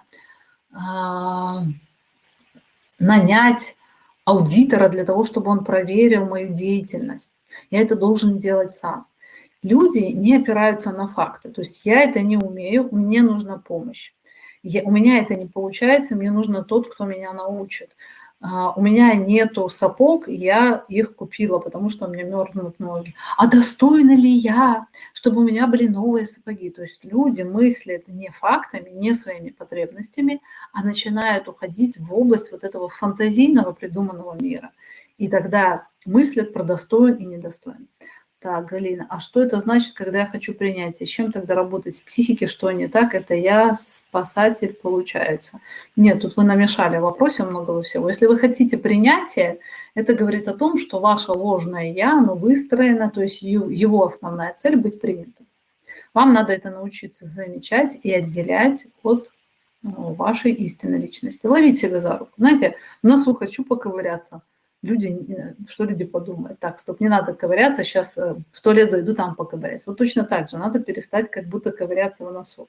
То есть, когда вам захочется понравиться, так, я опять хочу понравиться, палец отдергивать. То есть, это осознанное понимание, что я сейчас делаю, и не делание этого. Жадность и бедность. Богатый человек не обязательно богатый. Богатый и жадный всегда бедный. Почему так происходит? Когда человек воспринимает себя как мученика, мы с вами уже изучили, кто такие мученики, то деньги для него становятся сверхценными. Я столько мучился, копеечку копеечки зарабатывал, вот мои денежки, я столько страдал, каждую бумажку зарабатывал, бедный я несчастный, что же мне теперь делать? И тогда человек становится жадным, потому что он намучил, настрадал эти деньги. Ему жалко их тратить, жалко отдавать, жалко пускать в оборот. И даже если он пускает, он уже страдает от того, что он эти деньги куда-то запускает. Ценность личности не возрастает из-за дохода. Многие люди уверены, что они, когда заработают много денег, они станут ценными. Но это не так. Я вам хочу сказать, что моя самооценка менялась не в зависимости от моих доходов, она менялась совсем по другим причинам. Несомненно, человек, который умеет зарабатывать, он ценит себя, но он ценит себя за свою состоятельность, не за количество бабла, которое у него есть, а потому что он чувствует себя состоятельным заработать.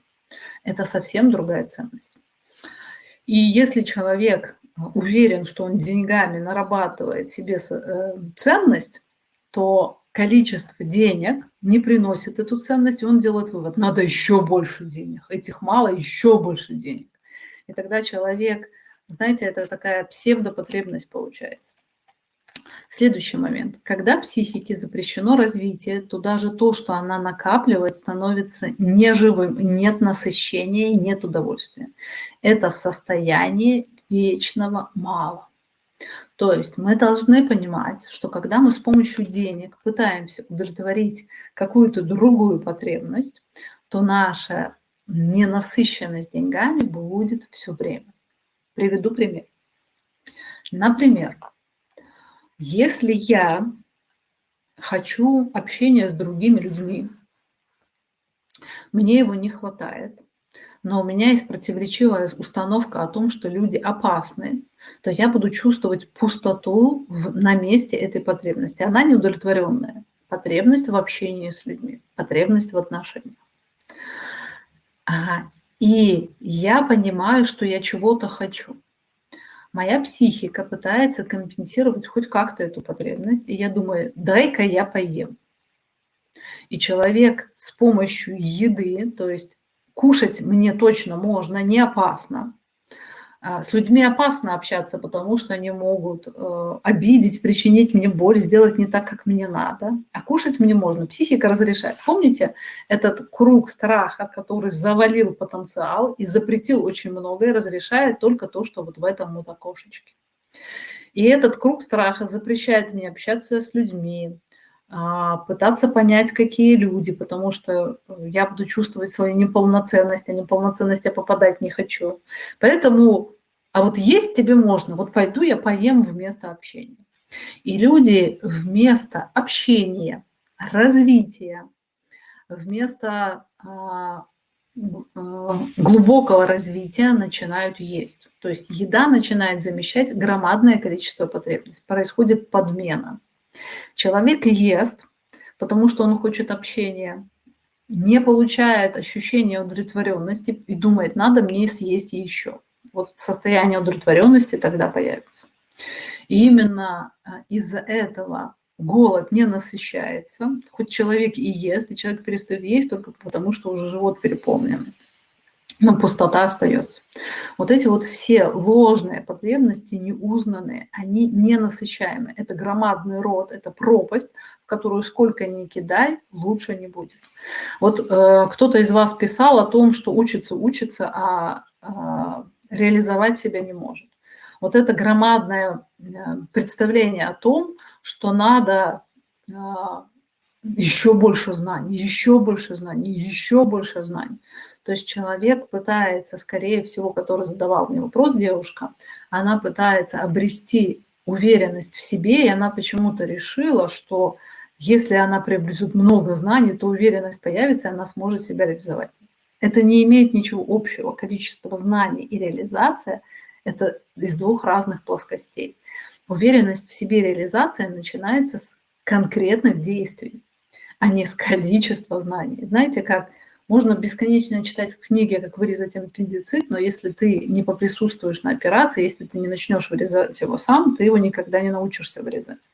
И ваша психика, скорее всего, боится идти в реализацию, боится встретиться со своей несостоятельностью, и поэтому это развитие она заменила на учебу. Буду учиться. Типа разбираюсь, типа претензий предъявить нечего, а страх совершить ошибку в конкретных действиях вот не буду замечать. Итак, и еще у нас что тут? То, что то, чем человек обладает, обесценено. Это не то и не такое, как надо, поэтому нужно еще и больше. Не раз замечала, что у людей есть определенные таланты. И я как психоаналитик, понимаю, в чем человек талантлив. И говорю, попробуйте вот это. Человек говорит, это не мое, мне это не интересно. То есть то, чем человек обладает, он это не ценит. Или же, например, девушка говорит, я такая несчастная, у меня ничего хорошего нету.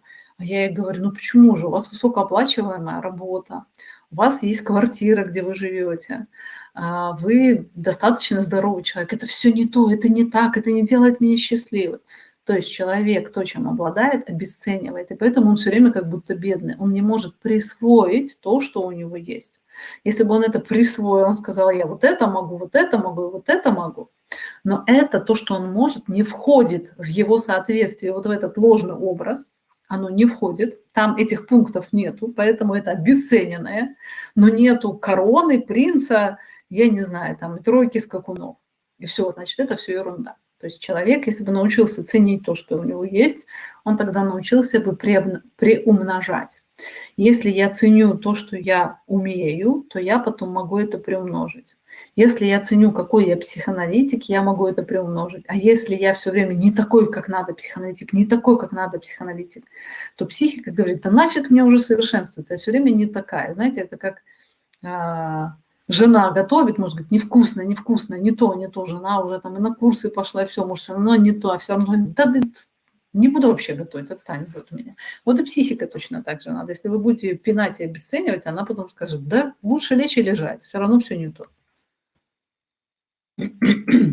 Итак, для того, чтобы понять, какие у вас отношения с деньгами, надо сосредоточиться на этих 3 понятиях. Отдавать, извините, сейчас попью, поперхнулась. Карим не зря 2 стакана принес. Первое уже выпила. Отдавать, просить и брать. Буду говорить важную мысль, я ее повторяла, но подчеркну. Если вы это поймете, очень многие проблемы разрешатся. Понимать, почему ты это делаешь для себя. Даже если мать нянчит ребенка, то мать это делает не только для ребенка, но и для себя. Потому что если мать не будет ухаживать за ребенком, она будет чувствовать себя плохой матерью. И для того, чтобы не чувствовать вины, мать старается быть хорошей как может. Если вы на работе выполняете поручение начальника, то вы должны понимать, что вы это делаете для себя. Вы зарабатываете опыт, вы зарабатываете деньги, вы зарабатываете авторитет, вы зарабатываете уважение к себе, потому что когда вы что-то делаете, у вас получается, вы себя больше цените. Если вы будете про это забывать, вы будете вечным мучеником, вы будете вечно недовольным. Людям нравится быть мучеником, они не хотят признаваться себе в том, что это надо тоже мне. Я многие вещи делаю как бы для мужа, и я могу сказать, это я делаю для себя. И я совру, потому что я делаю это для себя, чтобы чувствовать себя хорошей женой, хорошей хозяйкой. И знаете, вот я пишу посты для людей, я снимаю для людей бесплатно ролики. Вот сколько я делаю для людей, какая я мученица. Но когда я пишу посты, я многое сама понимаю. Я пишу посты для того, чтобы что-то сложить в общем. Когда я снимаю для вас ролики, я делаю это для себя. Я развиваюсь, когда снимаю ролики, я пишу сценарии для роликов. Когда я пишу сценарии для роликов, я тогда что-то там кумекаю. Я учусь говорить без бумажки. Вот все ролики, которые я пишу на чистовик. То есть я не читаю, я это достаю из ума. Это развивает мое мышление, это развивает мою память. Я делюсь этим с вами. Вы развиваетесь вместе со мной, понимаете? Идет взаимообмен. И ни в коем случае не надо забывать о том, что ты делаешь для себя. Психика всегда делает для себя. Что бы она ни делала, даже если она делает что-то в ущерб себе, она делает это для себя. И найдите эту причину. Может быть, вам нравится делать то, что вы не хотите, чтобы ощущать себя мучеником. Просить. Нам сложно просить, потому что мы всегда, когда просим, встречаемся со своей уязвимостью и зависимостью. Люди, которые не могут просить, носят свой идеальный, совершенный образ. И они не могут просить, потому что они чувствуют, что они не такие прекрасные и совершенные, как они себе казались. Надо уметь встречаться со своей уязвимостью и со своей зависимостью от других. Это сказка, что вы будете независимы ни от кого, весь такой свободный. Я вас умоляю, вы зависимы от воздуха. Если воздух убрать, вы сразу умрете. Мы не можем быть без других людей. Они нам нужны, они обогащают нас, они нам дают то, что у нас нету. И надо уметь ценить то, что вы просите, потому что когда вы просите у другого, вы даете ему значимость. И другому человеку приятно, когда вы просите, и когда вы потом отдаете за что-то за эту просьбу. Поэтому научитесь встречаться со своей уязвимостью, научитесь встречаться с тем, что все сама я не могу. И как только вы научитесь это делать, вы увидите, насколько мир вы будете воспринимать гораздо многообразнее, чем он был до этого. Мы все можем очень многое друг другу дать. И надо учиться это брать. Надо учиться быть благодарным, потому что если вы это хапаете и неблагодарны, знаете, хапнули, и это я не слабый, это вот мне тут чуть-чуть понадобилось, это вообще, мне это Демчук ничего не дала, я все это знал и сам, то эти знания, они будут обесценены, потому что если вы это берете как то, чем другой человек поделился, и вы благодарны за то, что вам это дали, то вы сможете в полной мере это осознать. А если я это знал до этого и так, ничего нового она не сказала, я это знал, вот это слово знал, то вы остаетесь тем, что вы были. Вы не развиваетесь. Предложи мне это сам, тогда я не буду должен. Очень многие люди молчат, не говорят то, что они не хотят, не говорят то, что им не нравится, потому что они таким образом сохраняют свою идеальность. Они ждут, что им предложат сами. Помните, как эта девочка? Кто у нас был тут такой хорошей девочкой? Вот все, что ты хотела, да? Они боятся встретиться со своей уязвимостью, молчат, не говорят, что им надо, и ждут, пока им предложат сами. И ждут некоторые так всю жизнь. Так, Олеся пишет: а как разрешить себе реализацию? Понимаю, что надо писать для себя и других, но как только обозначу время, то сразу то заболеваю, то что-то происходит. Ну, посмотрите, что вас не пускает. Там какая-то мощная структура. Надо разбираться с тем, что вот с этим пузырем искусственным, ложным я, который создан. Его надо исследовать всесторонне. Если со мной делились, то сколько я должен, все или ничего. То есть, когда другой человек делает для вас что-то, определитесь, как вы его отблагодарите за это. Определитесь, сколько вы готовы дать. И не берите, если вы видите, что человек жертвует собой, а вам нечего дать, не берите. Потому что, запомните, добрых, хороших людей не то чтобы нет, но очень есть мало людей, которые не ожидают что-то взамен. И даже человек говорит: мне нравится помогать, я просто так это сделал, вот это просто так сделал, у меня сразу сирена красная, опасность. Потому что человек точно что-то ждет, и лучше сразу это проговорить, потому что потом вы можете поругаться, он будет ожидать вас того, что вы не знаете. Если я поделился, то сколько мне должны? Если вы добрый, хороший человек, и вам по типу ничего не надо, знаете, вам точно что-то надо, поймите, что, и желательно это честно сказать, потому что если вы будете жертвовать, то возненавидите того, ради кого жертвуете. Я почувствовала агрессию, что мне так сложно дается признать свою уязвимость. Ну да, можно на меня разозлиться, сказать: Демчук все врет, это все неправда. Так, отдавать трудно, тревога что-то, что я отдаю, будет неценным, ненужным. Ну, надо разобраться, Юля, немного мне непонятно, что именно вы имеете в виду, когда говорите отдавать трудно. Вы боитесь, что кто-то обесценит? Ну, вот я и говорю, отделите себя от стакана. Вы – это вы, а то, что вы отдаете, это стакан, это отдельное от вас. Идем дальше. Итак, давайте сейчас синтезируем. Мы с вами прошли кусок знаний, и нам сейчас важно, чтобы у нас с вами была целостная картина. Чтобы те знания, которые мы сегодня с вами разбирали, они уложились у вас в стройную структуру. Мы с вами прошли потребности, противоречивые и взаимоисключающие. Да? Когда одна часть хочет в лес, одна про дрова, одна хочет лежать и ничего не делать и бунтовать, вторая хочет реализации. Этот внутренний конфликт надо вывести в сознание. Мы с вами поговорили про ненасыщаемые ложные потребности. Если вы что-то берете, вам все мало, ненасыщаемый голод, это говорит о том, что потребность не та.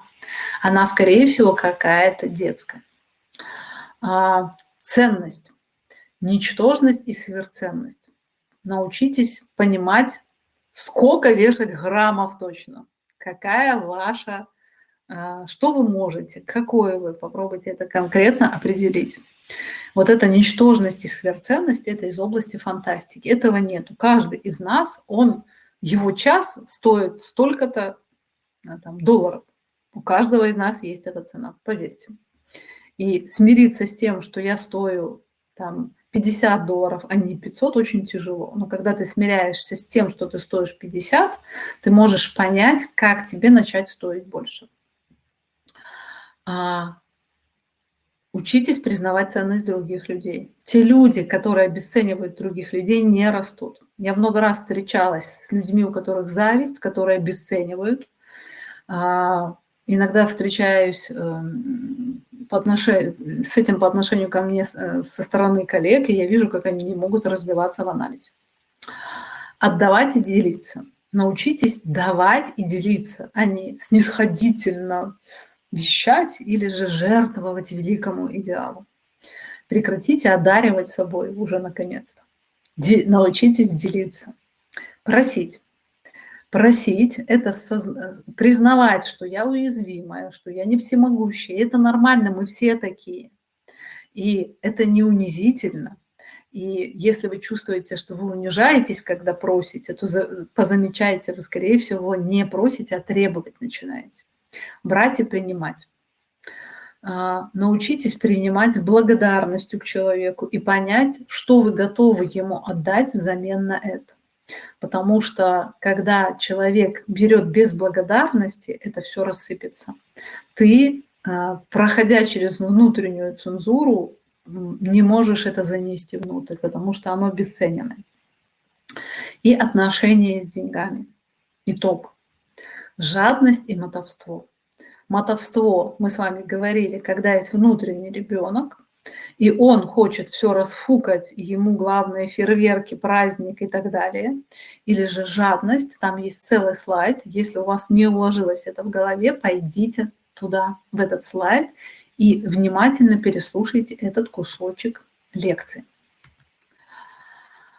Я любительница схем, потому что схемы запоминаются лучше. То есть мы с вами теоретизировали, а сейчас мы создадим с вами схему. Так, кто-то что-то пишет. Все, что у меня есть крупного материального, жилье, машины, дорогие предметы, даны мне отцом, при этом мне совершенно сложно это присваивать, как будто пользуюсь, но не имею. При этом ощущаю, что сама... Пишите короткие вопросы, я не успеваю читать, проскакивает. Чувствую себя мелкой, виноватой. Так, именно поэтому часто разворачивается сценарий в отношении денег, потерять все и вернуться к нулю, с которого я начну и вижу, что я могу сама. Ольга, вопрос, можно ли эту осознанную установку в отношении денег изменить, какие вопросы себе задать, как научиться воспринимать то, что дано мне отцом, как свой фундамент, и быть благодарной и виноватой. Вот именно. Вы уже молодец, вы уже все разобрали. Быть благодарной и не виноватой. У каждого из нас разная судьба, и кому-то повезло меньше, кому-то повезло больше. И чаще всего тем, кому повезло меньше, гребут сами. Это как я, например. Мне родители не помогают, и поэтому я понимаю, что могу рассчитывать на себя, поэтому гребу. Но если вам повезло, не повезло, что родители вас финансово поддерживали, то очень важно в этот момент не отождествлять себя с тем, что дали родители, сказать, да, это дали родители, я благодарна, но что я могу сама? И то, что вы увидите, то, что вы можете сама, не обесценить это, понять, это истинное я, это реальное я, что я могу и каким образом мне улучшить те навыки, которые я могу. Очень сложно отождествлять себя с материальными ценностями, которые дали родители, потому что человек сталкивается со своей уязвимостью. Он не такой прекрасный, как отождествляющий ценности родителей. Поэтому это будет встреча, будет горькая встреча, и нужно будет какое-то время побыть с этим. Знаете, как отгоревать свою неидеальность, а потом потихоньку начинать выстраивать собственные навыки и понимать, что вы можете сама. Хорошо, давайте к слайдику вернемся. Этот слайд, который объединил все, что мы с вами сейчас говорили, одна из конфигураций, чтобы у вас было общее представление. Итак, у нас с вами есть личность в сейчас. Вот этот вот синенький верхний треугольник. У нас есть потенциал нашей личности. Наш потенциал безграничен. Мы его можем нарабатывать, реализовывать все больше и больше. Я как человек, который старается развиваться, вижу это. Как он безграничный. То есть потенциал безграничный, но наши возможности реализовывать его ограничены. Вот так. Есть у нас дитя с точкой безусловного счастья. Ребенок, который чаще всего стремится к принятию. И этот ребенок вообще не думает о том, как реализовываться и зарабатывать деньги. Он все время хочет восхищения и принятия, восхищения и принятия. Это ребенок, который хочет, чтобы им всегда восхищались, говорит, боже, какой умный ребенок, самый лучший, кто у нас самый красивый, самый умный, самый-самый-самый. И это дитя, оно жертвует жизнью взрослого человека, чтобы слышать эти слова. Оно продает себя, отдает себя в рабство как телесно, так и как личность. Поэтому очень важно заметить, когда вы находитесь в плену внутреннего ребенка и все время соответствуете какому-то образу, который сулит вам принятие, а значит не попадение в страх. Очень важно понимать, что это соответствие какому-то образу, оно кажется только, что мы стремимся к счастью, к принцу, к замку, к кладу, к выигрышу в лотерею, к реализации. А на самом деле там громадное количество страха, запрещенного, и мы стараемся этот страх не видеть в себе. И мы соответствуем только с целью не попасть в неприятность. То есть мы соответствуем ангелу, нам кажется, что мы ангел, но на самом деле мы боимся, чтобы мы не попали в опасную ситуацию, потому что ангела вроде бы убить не должны или ангелу навредить не должны. Поэтому в личности желательно отличить, вот здесь 5 прямоугольников, вот их надо отличить. Есть дитя, которое хочет соответствовать. И мы сказали, что у дитяти у нас 3 лика: мученики, бунтари и мечтатели. Увидеть, когда вы, пытаясь соответствовать какому-то образу, лишаете себя заработка денег, реализации. Нащупать страх, а страх – это то, что вам запрещено. Запрещено проявлять себя, запрещено иметь свое мнение, запрещено отстаивать себя, запрещено говорить то, что вы хотите, то, что вы думаете. Ну, несомненно, это не должно быть в стиле бунтаря, а в стиле учета, как другим людям рядом с вами. И есть личность сейчас и ваш потенциал. И вот я обвела треугольником соответствие, пережитый страх и ребенка, который вырос на этом гумусе таком. Вот. И желательно понимать, когда вы в 2 верхних прямоугольниках и когда вы в 3 нижних. У меня в левом верхнем углу, я не знаю, у вас как зеркально отражается или нет, такая вот вертушечка стоит, линия, и в нее входят различные плоскости. И эти плоскости пересекаются в определенные точки. Когда человек осознает свои подводные бессознательные течения, он может развернуть свою судьбу в любом направлении. Я называю это подарок Творца, когда каждый человек в любой момент жизни может изменить свою судьбу. И если вы поймете, какие бессознательные течения у вас есть и куда они вас направляют, и сможете изменить целеполагание, то есть не нравится быть принятым, а делать дело, то вы сможете изменить свою судьбу. На этом рисунке я с другой стороны нарисовала то же самое. У нас есть взрослая личность, это голубенький кружочек, и внутренний ребенок, это темно-серый круг. И видите, они создают вектор. То есть мы должны понимать, что взрослая личность и внутренний ребенок – это целеполагание. Внутренний ребенок тянет принятие и в ТБС, точку безусловного счастья какую-то свою, да? А взрослая личность, она стремится к реализации, к зарабатыванию денег, к самодостаточности и так далее. И поэтому у них противоположные вектора, и они будут тянуть вас в противоположные стороны. И для того, чтобы легче вам было, вам надо осознать вот этот страх. Вот камень страха – это гранитная плита, которая лежит. Так, уже вопросы вы мне написали. Как идентифицировать страхи, как узнать ту грань, за которую я не иду, потом что страшно? Это как мурашки я должна почувствовать. Ну да, надо изучить свои страхи, чего я боюсь на самом деле. Это такая встреча, желательно со специалистом, чтобы он вам помог понять, что с вами. Страх людей просто огромный, и, похоже, он возник сразу после рождения. Да, и надо понять, потому что вы боитесь не людей, вы боитесь мамы, какого-то значимого взрослого, и его личность замутняет. Это ошибки восприятия. Посмотрите вебинар «Отношения с другим». Там я очень много рассказываю про фильтры. А есть какая-либо возможность убрать ложный образ полностью, если он направлен на то, чтобы быть в безопасности и меня не обижали? Полностью не получится, но преуменьшить значительно можно так, вплоть до того, что он бы мало влиял. Пока писала вопрос, поняла, что возможно, и что люди как бы и не хотят меня обидеть, и что это чисто мой внутренний ребенок. Прекрасный вывод, Катерина.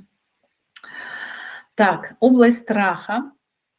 Серый круг, область разрешенной активности, маленький желтый кружочек, который разрешен, потребности, которые не эволюционировали из-за ожидания счастья. Помните, мы с вами говорили про то, что ждать, терпеть и мечтать. И волноваться еще ребенок умеет. Формирование реального представления о своих возможностях и потребностях. Тут мы встречаемся с горьким разочарованием в том, что мы не такие идеальные, белые, пушистые. И узнавание, понимание смысла своих желаний, эмоций и мыслей. Между взрослой личностью и внутренним ребенком я нарисовала красную стрелку. Это внутренний конфликт. Мы должны понимать, что внутренний ребенок тянет личность совсем в другую судьбу. И они конфликтуют. И когда мы выводим хотя бы этот внутренний конфликт в сознание, нам становится гораздо легче. Гораздо легче чего-то в жизни достигнуть. Когда мы внутреннего ребенка воспринимаем, вот что хочу, то ворочу, вот захотела и сделала. Вот я страдаю, мучаюсь, значит, я правильная. Или же я бунтую с этими дурацкими людьми, я им расскажу, как надо жить. Понимаете, все эти состояния, они псевдоправильные, вы вредите этим сами себе. Да? Черт с ними, с этими людьми, вы себе вредите. Вы рубите сук, на котором вы сидите. Так, и это я сейчас позже покажу. Вот это важный слайд. Я очень хочу, он очень простой. Знаете, я очень люблю простые инструменты, потому что я сама практик. Да, я люблю теоретизировать, облекать всю формулы в структуры, но я практик. Практик. Как думает практик, в отличие от мечтателя? Очень важный момент. Когда человек хочет сделать глиняный горшок, он мыслит следующими категориями. Для того, чтобы сделать глиняный горшок, мне нужен станок, мне нужна глина хорошего качества, мне нужен опыт и умение делания горшков. Что происходит с внутренним ребенком? Так мыслит взрослый. На все вебинары, я тут смотрю, вы спрашиваете, есть ссылка и на моем сайте, и на YouTube-канал можно зайти. Карим может сбросить потом ссылку, сейчас я найду, на моем сайте есть перечень всех вебинаров, в частности. И заодно на сайте вы можете тоже почитать очень многое. И телеграм-канал еще у нас есть, в который Карим подключает, и там тоже есть. Сейчас. Я закончу вебинар и сразу сброшу ссылку в группу. Взрослый человек думает, что нужен станок, нужна глина и нужен опыт. Как мыслит внутренний ребенок? Обратите внимание, что все мысли внутреннего ребенка не связаны с делом, они связаны с его «я». Он думает, а как я буду выглядеть за станком, когда буду этот горшок лепить? Как дура какая-то, у меня не будет получаться. А я точно сразу сделаю шедевр, мой глиняный горшок будет стоить кучу денег, он будет совершенен. А если я сделаю горшок, и людям вдруг он не понравится? Какой ужас! Я опозорюсь, тогда они будут смеяться надо мной и скажут, какой ты дурацкий горшок сделала. И я так буду страдать от того, что у меня не получился сразу совершенный горшок, и что люди смеются надо мной. То есть взрослый человек мыслит в категориях, как это делать. Внутренний ребенок зациклен только на себе. Внутренний ребенок постоянно думает о том, как он будет выглядеть. Он думает все время я и я. И когда вы зашли в этот круг, где вы мыслите только о том, как вы будете с этим, я, это говорит о том, что вы сейчас находитесь в плену внутреннего ребенка. Это говорит о том, что вы сейчас думаете не про реализацию, не про зарабатывание денег. Вы, как знаете, козлик к столбу привязанный, и козлик только может ходить по кругу. Вот Юля пишет, имею ли я право делать горшок? Ведь кто-то сделает его лучше. Вот именно. А я имею право. А вот кто-то лучше, чем я. Вот такие мысли не дают нам идти в реализацию. Думайте о станке, о глине и о горшке. Думайте о станке, о глине и о горшке. Когда вы будете думать о станке, о глине, о горшке и будете наращивать свои навыки делания горшков и не будете думать о том, какая я, отделите горшок от своей личности, горшок будет отдельно от вас, ваше умение отдельно от вас, тогда у вас и начнется реализация, тогда вы и сможете зарабатывать деньги. И так много горшков, куда еще их делать? Я не знаю, про что вы пишете сейчас, не понимаю. Отлично. Как я буду выглядеть, для меня это важно. То есть внешняя референция. Да, именно. Вы сосредоточены не на продукте, а вы сосредоточены, какая я в момент делания этого продукта. Когда человек становится мастером, он не помнит о себе. Вот я вам могу сказать о себе, когда у меня есть вдохновение, я сажусь за какой-то пост вдохновленная, или же когда я снимаю YouTube-ролик, я вдохновленная, я вообще забываю о том, какая я в этот момент. Я помню, когда я начинала принимать как психоаналитик, как я боялась выглядеть глупо, как я боялась что-то не додать клиенту. И получалось так себе. Но как только я сосредоточилась на деле, а делом я называю, встретились два человека, клиент и психоаналитик, и я должна проявить все свое мастерство, которое у меня есть, которое я могу проявить в данный момент, чтобы помочь этому человеку. И когда я стала сосредотачиваться на делании, не на принятие меня человеком, не на том, как меня воспримут, а на делании дела, я стала действительно помогать людям. Ну да, и так полно горшков, куда еще ты сам со своим лезешь, сиди, не высовывайся. Да, да, вот вы, вот видите, я не высовывайся, я со своим горшком. Сосредоточьтесь на делании, именно на делании. Так, сейчас посмотрю. Еще один слайд, который бы я хотела зафиксить ваше внимание, про ложные потребности внутреннего ребенка. Когда вы свои потребности не узнаете, и тогда деньги, еда, очень часто секс становится заменой других потребностей. Если у вас есть зависимость от секса, люди очень часто хотят объектных отношений, они хотят выстроить психоэмоциональную связь, но так как кроме как через секс не могут быть близки, очень часто оказывается в отношениях, где они потом себя чувствуют изнасилованными. То есть они занялись сексом с человеком, и потом ощущение, что как будто меня изнасиловали. И это говорит о том, что нужны были объектные отношения, а вместо этого человек пошел раньше в секс, чем он хотел.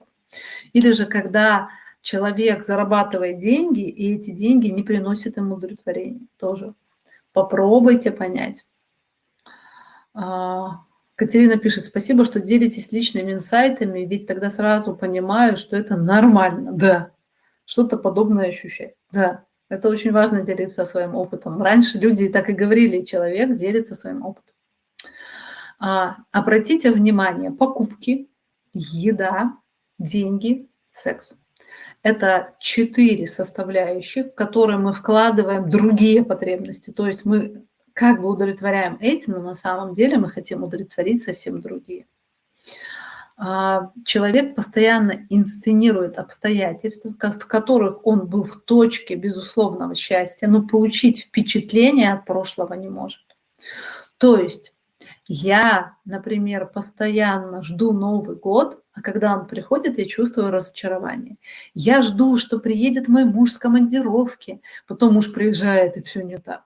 То есть я постоянно стремлюсь в какое-то фантазийное состояние, в переживание каких-то фантазийных ощущений, абсолютно не соотнося это с реальностью, поэтому все время как будто разочарованная в людях, в бизнес-партнерах, в начальниках, психоаналитиках, в новом году, в общем, в новом платье и так далее, и так далее. Если у вас это состояние разочарования, ненасыщенности, это говорит о том, что то, что вы придумали, оно фантазийное, оно с реальностью не имеет ничего общего. Вы хотите то, чего не существует на самом деле. Боль и разочарование не становятся причиной пересмотреть желаемое. То есть человек, разочаровываясь, чувствуя себя страдающим, ощущая боль, все равно не пересматривает критерии по отношению к мирам и не пересматривает, какой он. Если он все время страдает, ну что-то с ним не так, понимаете? Он говорит: нет, это мир, не такой-то люди, не такие. Я когда-нибудь встречу еще тот мир, я встречу тех людей, прекрасных, добрых и хороших. Вот с ними я и буду счастлив. И человек таким образом поддерживает идеализированное представление о себе, его собственная боль не является для него аргументом пересмотреть критерии, пересмотреть, а что есть что на самом деле в плену у детской мечты. И сейчас мы с вами подведем итог. Я вернусь к слайду еще одному. Выход есть, уважаемые дамы и господа. Я это говорю как человек, который был страдающим мечтателем, иногда бунтарем, и который вышел в собственную реализацию. В первую очередь мы должны осознать, так, давайте я отвечу на вопрос, почему деньги не приносят удовлетворения. Потому что вы ждете, что вы получите деньги и получите какое-то состояние, но это какое-то состояние чаще всего не имеет отношения к деньгам никакому. Вопрос, как научиться брать спокойно, не могу брать, чувствую обязанной, встаю как на службу к другим, и поэтому портятся отношения с человеком, который дал. Потому что вы не можете, вот я это говорила, вы не можете понять, сколько вы готовы отдать человеку. Или не берите, или же берите и понимаете, за это я могу дать ровно столько. А у вас все или ничего, там есть слайд, что я все должна теперь этому человеку. Ольга, почему, если со значимым взрослым был такой страх снова находить себе такого же человека, мужа, к примеру, и снова проживать тот же странный страх, либо избегание каких-либо отношений? Потому что те люди, которые похожи на наших значимых взрослых, они кажутся нам родными. Вот этот вот ребенок с этой точкой ТБС, он ищет именно похожего на наших значимых взрослых человека, чтобы от него получить вот это счастье. То есть ребенок, он как запрограммированный, он не растет. Он ищет все тех же родителей, они кажутся ему родными, и он именно только с ними хочет пережить это счастье. Поэтому он выбирает только похожих людей. А теперь я поняла, я жду не денег, а состояния. Да, все верно. Итак, в этом слайде написаны стратегические задачи. У нас с вами были тактические моменты, которые мы с вами разбирали, а здесь собраны стратегические. Фактически вам из всего этого вебинара надо запомнить вот эти моменты, которые мы с вами разобрали. Надо запомнить вот этот рисунок для того, чтобы целостно воспринимать. Запомнить вот этот рисунок, где ощущать вот эти вектора. И стратегическое планирование. Понимание образом, которому вы бессознательно соответствуете. Вот этот тихий, скромный, напористый, наглый или еще какой-то. Понимание, что вызывает у вас страх и почему. То есть что вам запрещено, что вы боитесь. Или высунуться, людей боитесь. Боитесь то, что вы почувствуете себя не таким прекрасным, как вы нарисовали. Боитесь совершить ошибку. Боитесь, что вы будете никому не нужны. Написать эти страхи, знать их в лицо. Признать себя реального, отказаться от фантазийного, идеалистического представления о себе. То есть понять, что вы реально можете. Для того, чтобы понять, что вы реально можете, посмотрите на то, что вы реально имеете сейчас. Вот и все, на факты. На какой работе вы находитесь, сколько у вас денег, где вы живете. Вот это реальное представление о себе. Факты, не фантазируйте. Соотнесите желаемое с реальными фактами. То есть мечты я должен быть вот таким, но я имею вот такое. Соотнесите, посмотрите на эту дельту и поймите, чтобы вам это пройти, вам необходимо наработать навыки, недостающие для этой реализации. Навыки – это не ходить на семинары, а навыки – это когда вы ходите на семинары и начинаете что-то делать после них. Если вы ходите на один, на второй семинар, но у вас ничего не меняется, то вы не используете информацию, которую вам дают в жизни. Поэтому эти навыки надо применять. Из всего этого вебинара выберите что-то одно. Выберите «Я осознаю своего страдальца» или же «Я осознаю своего бунтаря». Осознали, проработали это, взяли следующий этап. Я осознаю, как я прошу. Я работаю со своим идеалистическим великим представлением о себе и говорю себе: Оля, Просить это нормально. Ты не можешь все знать и уметь сама. Обращаться за помощью – это расти.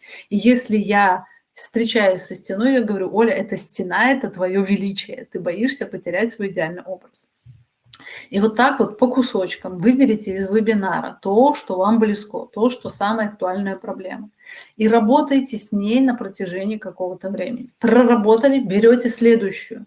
Проработали, берете следующую. И постепенно вы будете выходить из вашего заколдованного мира, из вашей неизменности. Так, то есть нужно выбрать непохожих людей, которые не кажутся родными, или все-таки выбрать родных и выстраивать взрослые отношения, не созависимые.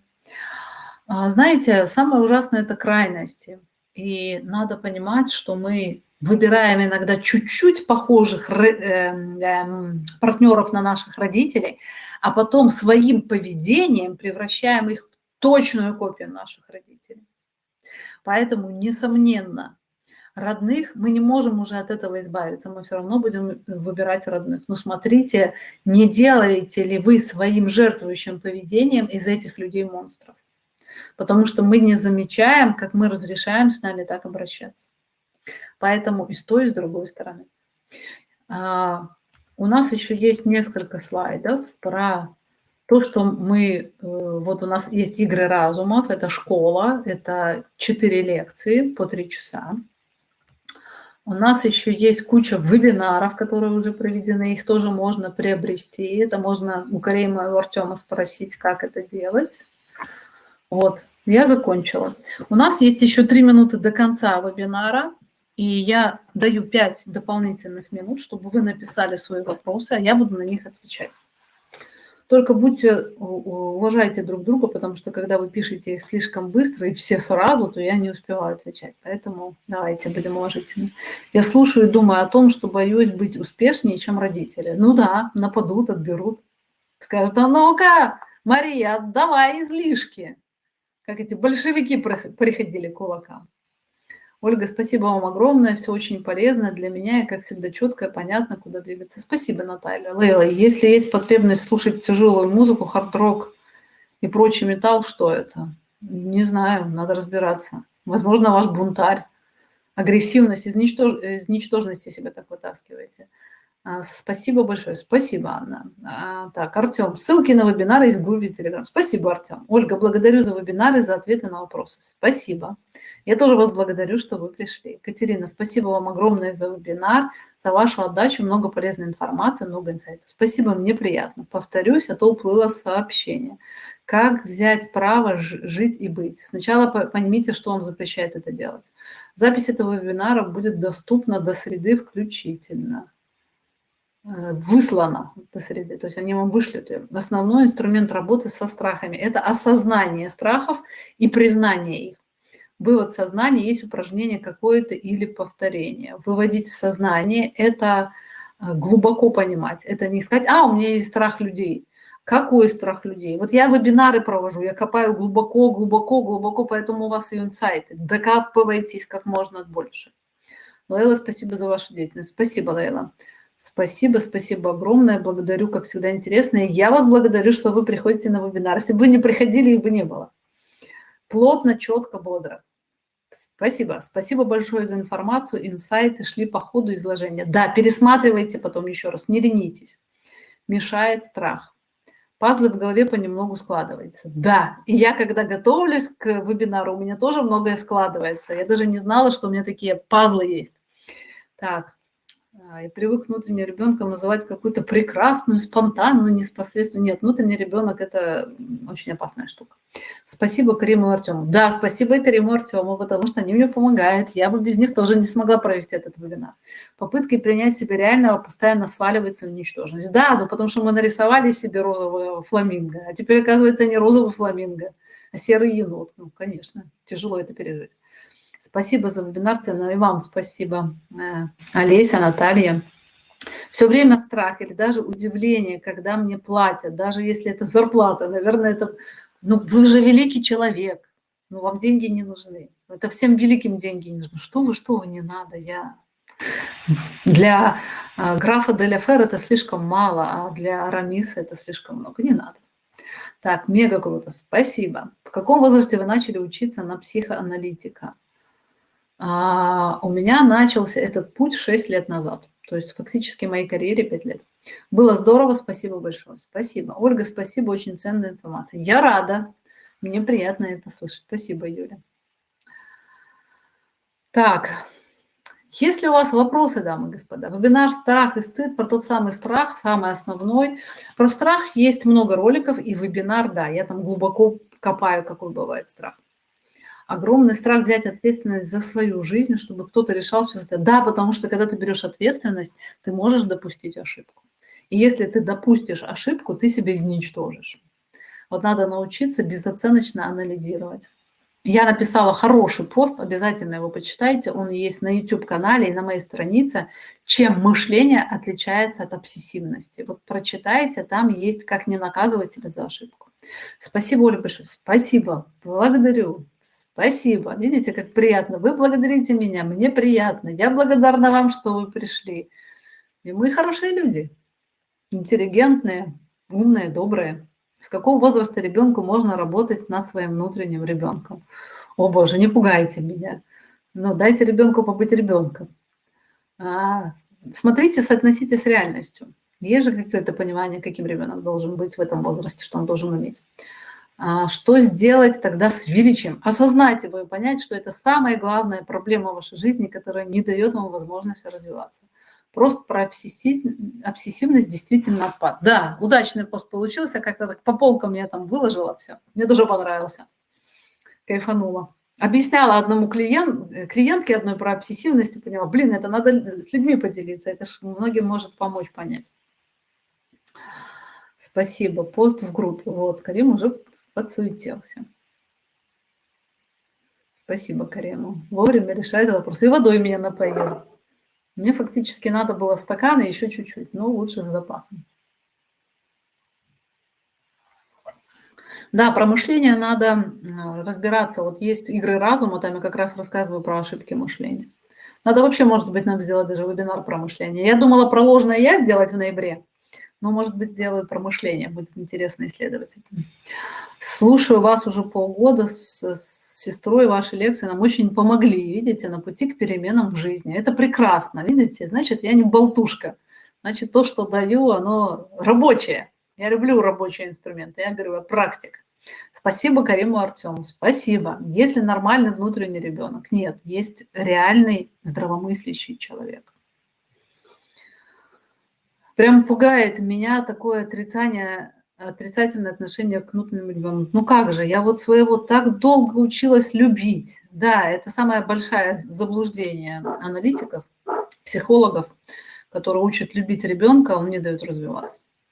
Можно быть по-взрослому спонтанным, по-взрослому веселым, по-взрослому смешным. Не обязательно быть для этого ребенком. Полный наполовину стакан, да, так и есть, Лейла. А где смотреть про обсессивность посмотреть? Есть у меня на странице в Фейсбуке, есть на YouTube-канале, есть раздел «Сообщество». И в сообществе печатают, Карим размещает мои посты. Там тоже это есть. Есть на моем сайте. У меня есть сайт olgademchuk.com. Ольга Демчук английскими буквами вместе .com. Там вообще все мои посты. Так, внутреннего ребенка, сколько времени убито на нем. Не расстраивайтесь. Все поправимо. Я тоже раньше думала так про ребенка. Выберемся. Вы не убили на него время. Его признание – это тоже важно. Но вы должны понимать, что когда он вас тянет в бездну, когда вот это мученичество, бунтарство, мечтательность – это свойственно ему. Ребенок потом объединится с остальными частями. Наша задача не растаскивать эти части, а сгонять их в центр для того, чтобы был единый пульт управления. Про Наполеона из 5-й палаты сделайте, пожалуйста, семинар. Это что такое? Про величие? Ой, никто не придет. Главное сознание. Про взрослую спонтанность. Да, ребенок. Никто не придет на семинар про величие, потому что великим это будет не надо, а у тех, кто неполноценность, в себе величие не признают. Хотя неполноценное – это самое великое. Поэтому пришел на семинар про нарциссизм, я здесь самый красивый, знаете, так это точно так же. Я приду, ну вот вы одна и придете, будем с вами вдвоем сидеть. Так, то есть, чтобы вырастить ребенка, нужно осознать, что я в нем, и таким образом возвращать себе взрослого. Да, ребенок – это скорлупа улитки, оно вас не пускает. Ребенок не растет. Я пыталась работать с этим, дети не растут. У нас множество детей, одному месяц, одному 3 годика, одному 14 лет. Знаете, они как матрешки, и они не растут, к сожалению. О, и я приду, и я. Ну, у нас уже 4. Что значит неполноценные? Это самые великие. А потому что те люди, которые считают себя ничтожными, я ничтожный, я неполноценный, у них величие, потому что они реального себя не признают, у них вот такой идеал, которому они не соответствуют. Поэтому неполноценность всегда идет за руку с ничтожностью, они по отдельности не ходят. Поэтому неполноценность, здравствуй, величие. Ну что, дамы и господа, 18:06 с чувством выполненного долга, с благодарностью в сердце за то, что вы меня благодарили, за то, что вы пришли, объявляю вебинар закрытым. Жду вас на следующем вебинаре, он будет в ноябре, потому что